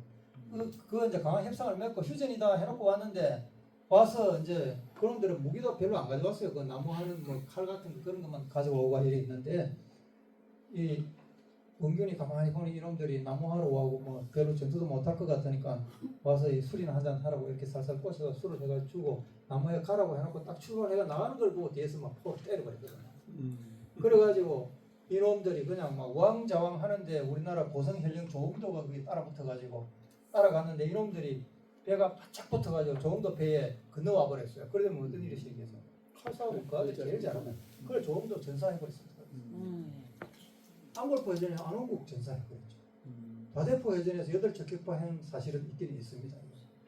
전령도 바깥바다에서 조선 수군 7척이 표류해가지고 서생포 울산까지 떠밀려 가버렸어요. 그래가지고 결국은 7천량으로 후퇴해가지고 들어오다가 기진맥진해가지고 그 안에서 들어오자마자 전부 다 그냥 뻗어가지고 자고 있는 새에 왜군들이 600여 척이 들어닥쳐가지고 완전히 180도 판옥선하고 세척의 거북선 다 불태워버리고 경상우수사 배설이 뒤로 빠져나와 있던 12척만 데리고 급히 한산도로 내려가서 한산도 운주당, 요즘으로 말하는 재성당 다 불태우고 군량미 창고 불태우고 어디까지 도망가 버렸느냐. 전라도 장흥 그 해령진에서 나중에 해소를 했죠. 그 12척은 남은 거예요. 그걸 전략적인 후퇴로 볼 것이냐 도망간 거로 볼 것이냐 그런 건 여러분들이 알아서 판단하십시오. 그 다음에 전략적인 후퇴가 있어. 그래도 그 남은 데 12척이 없었다면 이순신이 다시 일어설 수는 없었겠죠. 참 그게 설명하기 어렵습니다. 정유재란 때는 이순신 장군이 어람포 해전, 벽파진 해전 이거는 이제 명량해전의 전초전입니다.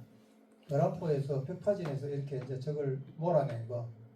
그 다음에 명량해전에서 여러분들 잘 아시는 이 참 13척을 가지고 이렇게 하는데 아침 7시부터 이쪽에 해남 어란진에서 이놈들이 133척을 중선 133척을 이렇게 밀고 오는데 이쪽에는 이제 해남에서 목포 쪽으로 물이 흐를 때인데 이순신 장군 혼자서 거의 1시간 이상 버티다가 이 12척은 뒤에 그때 가물가물 나가 있었어요.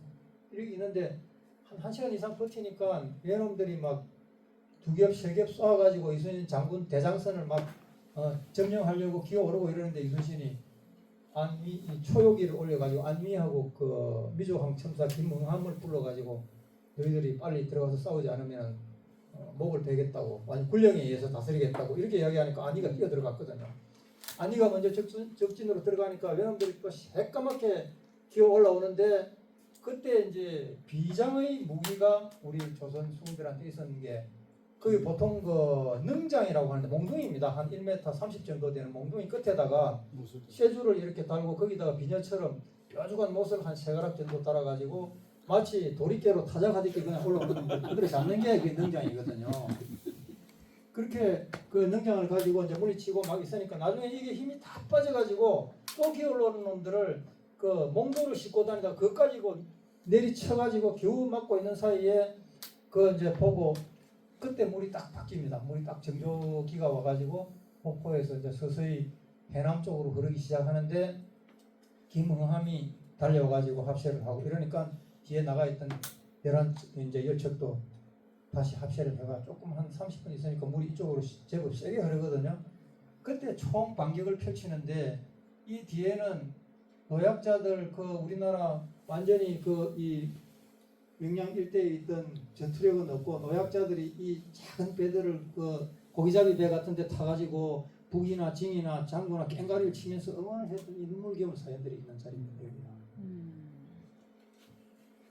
그래가지고 결국 이겼죠. 이겨가지고 이제 참 이렇게 봤는데 그 다음날 되니까 여러분들 뒤에 또 한 300척 이상 밀려옵니다. 그래가 이순신 장군이 밤에 달빛을 타고 당사도로 올라가서 거의 한 40일 버티다가 고하도로 내려온 게 이게 명량해전인데 그 위에 흥양 고도해전이라는 것도 있고요. 이건 뭐 흥양 그 고흥에 있는 고도라는 조그마한 섬에서 그 상륙현 적군을 물리친 그런 해전이고 제주도 해전은 거금도에서 있었고요.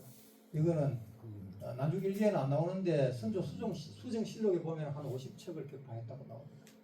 그다음 장도해전은 아까 이야기했던 그 순천 외성 공방전 당시에 들어가서 장도에 교두보를 확보하는 그런 전투, 순천에서 공방전을 하고 노량해전으로 해서 이게 이제 이순신 장군이 마지막에 전사를 하시는데 예, 장도로 가보고 제가 참 거기 순천 외성에서 내려다보고 좀 안타까운 게 거기 지방 무슨 뭐 산단인가 조성하면서 발파를 해가지고 섬을 갖다가 거의 뭐 다 깎아 없애버려 율촌산단이겠죠. 그렇게 거의 없어져 버렸던데 처음에 그 섬이 있을 때 저걸 갖다가 제대로 좀 보존을 해서 이순신 장군 장도해전 유적지 뭐 기념관도 하나 건립하고 했으면 좋겠다 생각했는데 안타깝게 다 발파를 해가지고 이게 뭐 거의 반 이상 날아가 버렸다니. 좋은 천연적인 자원인데. 그래서 노량해전에서 이순신 장군이 이제 마지막에 참 전사하면서 뭐 너무나 유명하잖아요.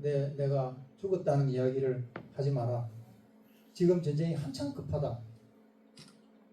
전방급 신물은 아사. 내가 죽었다는 이야기를 하지 마라 하면서 죽으면서까지도 참 그 방패로의 조카들하고 이래 막아가지고 송일이하고 며칠 옆에 서 있으면서 죽었다는 얘기를 하지 말라고 막 이래가지고 그 밤새 싸워가지고 노량 그 일대에서 이순신이 포위되면은 진린이 와서 풀어주고 진린이 포위되면 이순신이 가서 막아주고 막 그렇게 해가지고 이러니까 날이 새가지고 완전히 승리해놓고 나서 보니까 왜군들 거의 뭐 한 300척, 250척 이상, 300척 이상이 거기서 수장됐는데 승리하고 외놈들이 고니시 유키나가 여수해협을 통해서 한 50척이 또철 달고 이제 마지막 도망을 갔는데 그걸 보고 나서 완전하게 승리를 선언하고 보니 이순신 장군이 전사했다 하거든요.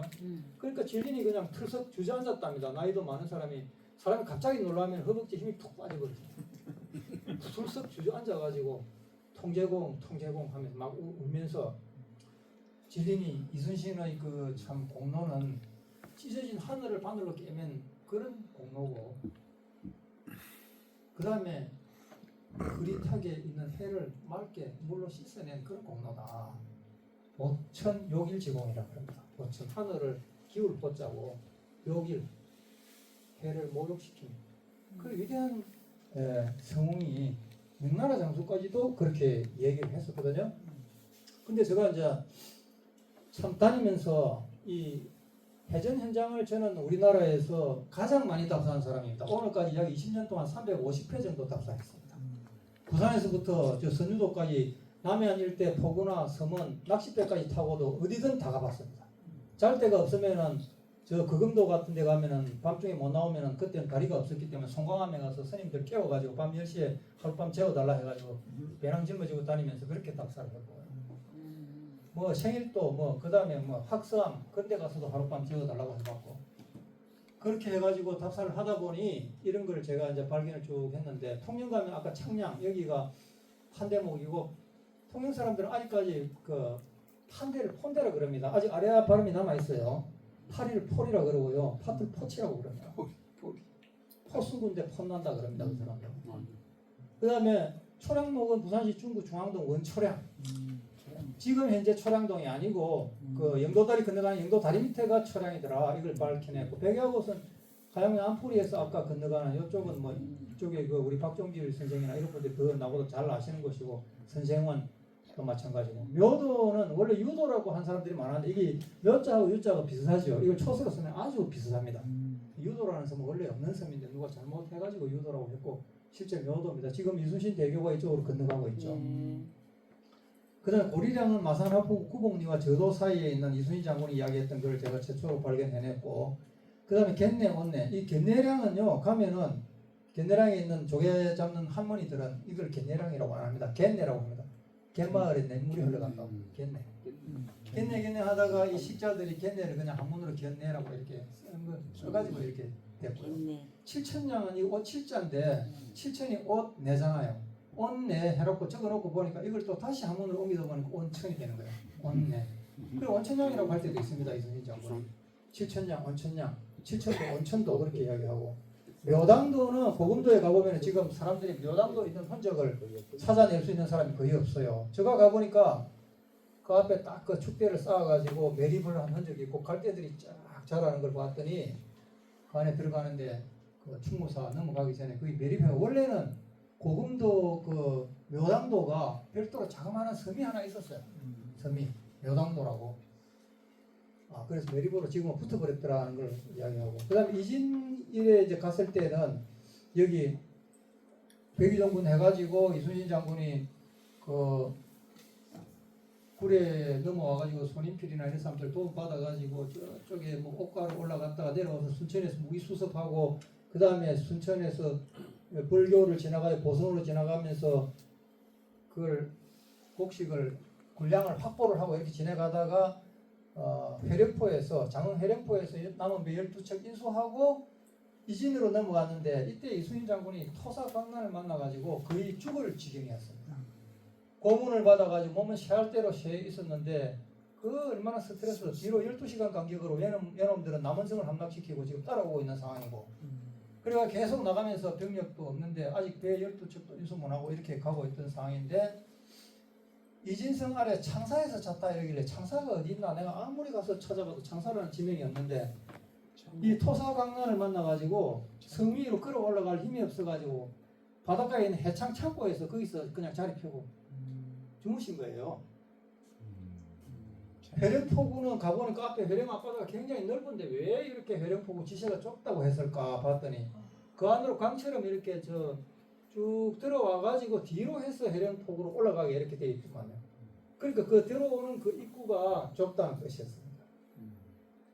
한산도 회갑도는 자그마한 바위섬인데 이순신이 갑옷을 해체해가지고 벗고 올라가서 한산대체도에서 이겼다고 최종적으로 승리를 했다 하는 그 선언을 했다는 그런 설화가 전해오는 섬인데 돛단녀는 괴범도 도철 받았던 여자애가 통영시 산양암 영운리에 있는 자그마한 바위섬인데 여기는 의병장 타견이 올라가지고 한산대첩 당시에 그 바위섬에 큰 돛을 달고 옆에 고기잡이 배들을 몇 척을 벌려놔가지고 한산대첩을 벌이고 있는 조선 수군을 향해서 수군들이 마치 큰 배가 큰 돛을 달고 정원군이 오는 것처럼 기만전술을 펼쳐가지고 이순신 장군을 도왔던 그런 돛단녀가 지금도 있습니다. 지금 이거는 그 동네 할머니들이나 돛단녀라 그러지 이 개검도라는 것도 사실은 어디 저 기록에 찾기도 잘 쉽지 않은데 이런 것도 이제 발견을 해냈고요. 그다음 도계가 해남군 북평 남성리인데 여기에 칼케이라는 바위가 있어요. 칼케이. 저기가 그 이진에서 그 어람포로 가기 전에 도계를 지났다 이런 이제 이야기가 있거든요. 여기 이제 가가지고 내가 해남 향토 사학자 박흥남 선생님한테 물어보니까 여기가 도계라 하더라고요. 그래서 내가 직접 가봤습니다. 일단 시구포 이거 시구질인데 이게 이두식 표현으로 할 때 이거는 시옷 발음을 내는 게 맞습니다. 시구포 이렇게 읽는 게 맞습니다. 시구질포 이렇게도 하는데 이건 창원시 마산합포구 진동면 지도리 일명 석불계 숙불이라고도 하고 거기를 제가 발견해냈고 이게 시구포 해전 적선 두 척을 박멸한 진해 선창이라고 하는 게 지금 현재 진해 아닙니다. 군항 이게 마산합포구 진동면입니다. 진동리 일대입니다. 어선포는 경남 고성군 회암인 어신리입니다. 이게 어선이 어신으로 이게 바뀌면서 삼북리하고 뭐 신북리하고 어선리하고 합쳐가지고 최근에 어신리가 됐더라고요. 그 어선포 발견했고, 그다음 아까 걸만계 견내랑 봉쇄작전 할 때 산양업 신전리 걸만계, 창원강과 소소강 이것도 제가 구전 설화를 통해서 찾아냈고.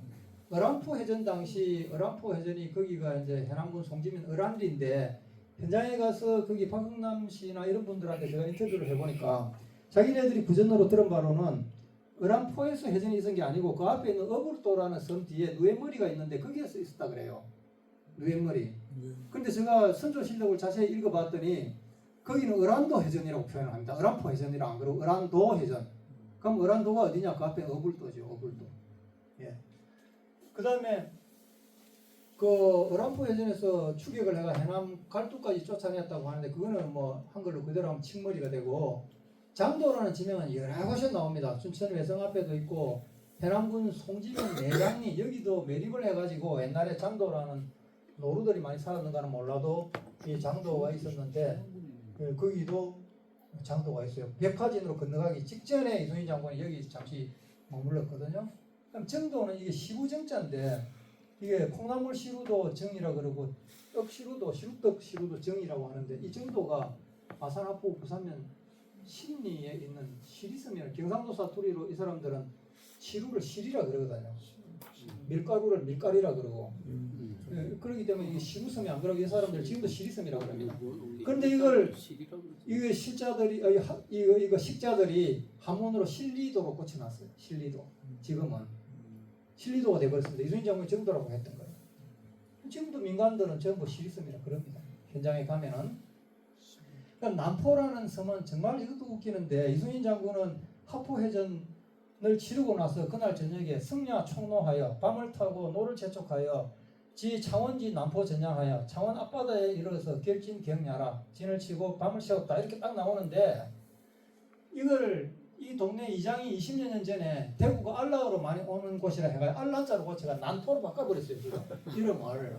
그런 무식한 이장도 있었다가 보니까 그래서 이걸 다시 찾아라고 지금 제가 그 다시 창원시에다가 이야기했어요. 옛날 이름으로 찾아라.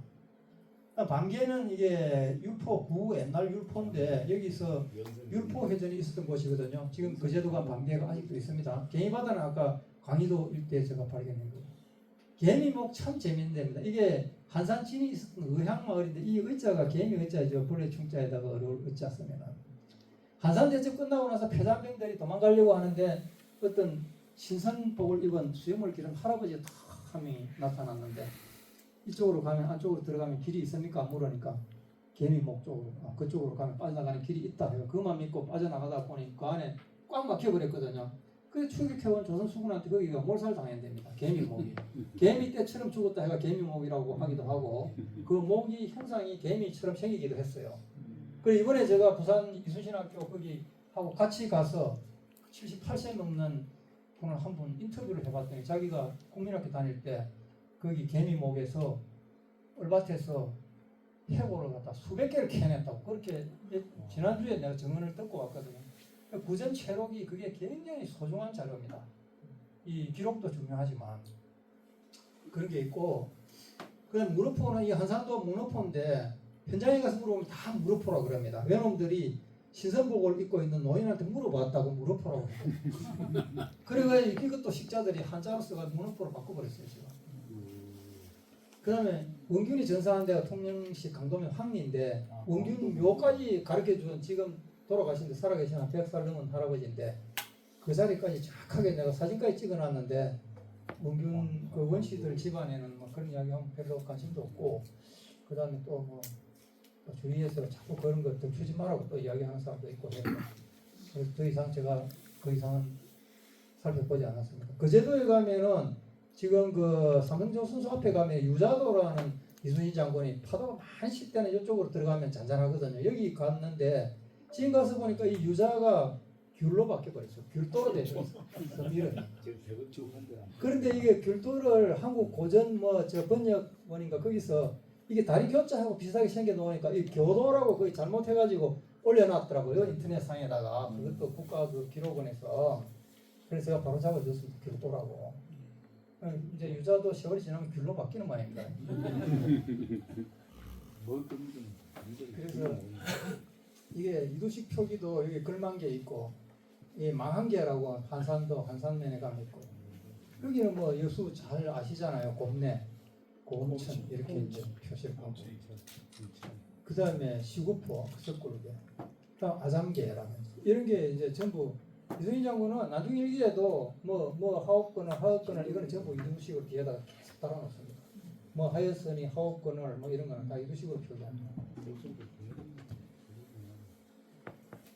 그래서 이순신 장군은 역사적으로 남긴 교훈이 원칙에 충실하면 승리한다. 평소에 준비하는 사람이 승리한다. 엄청 준비하셨죠. 최악의 순간에도 명량해전 때처럼 희망을 잃지 않는다. 덕장 밑에는 이순신 장군 같은 덕장 밑에는 사람이 모여들죠. 정글 장군이나 송예종이나 이런 걸출한 사람들이 모여들지 않습니다. 죽기를 각오하면 안 되는 일이 없다. 필사적생 어떤 일이든 그렇습니다. 그 다음에 난중일기나 이런 것처럼 기록을 남겨야 한다. 이렇게 하면은 누구도 아무리 어려운 난국도 헤쳐나갈 수 있고 우리는 다 성공할 수 있다 이런 이야기입니다.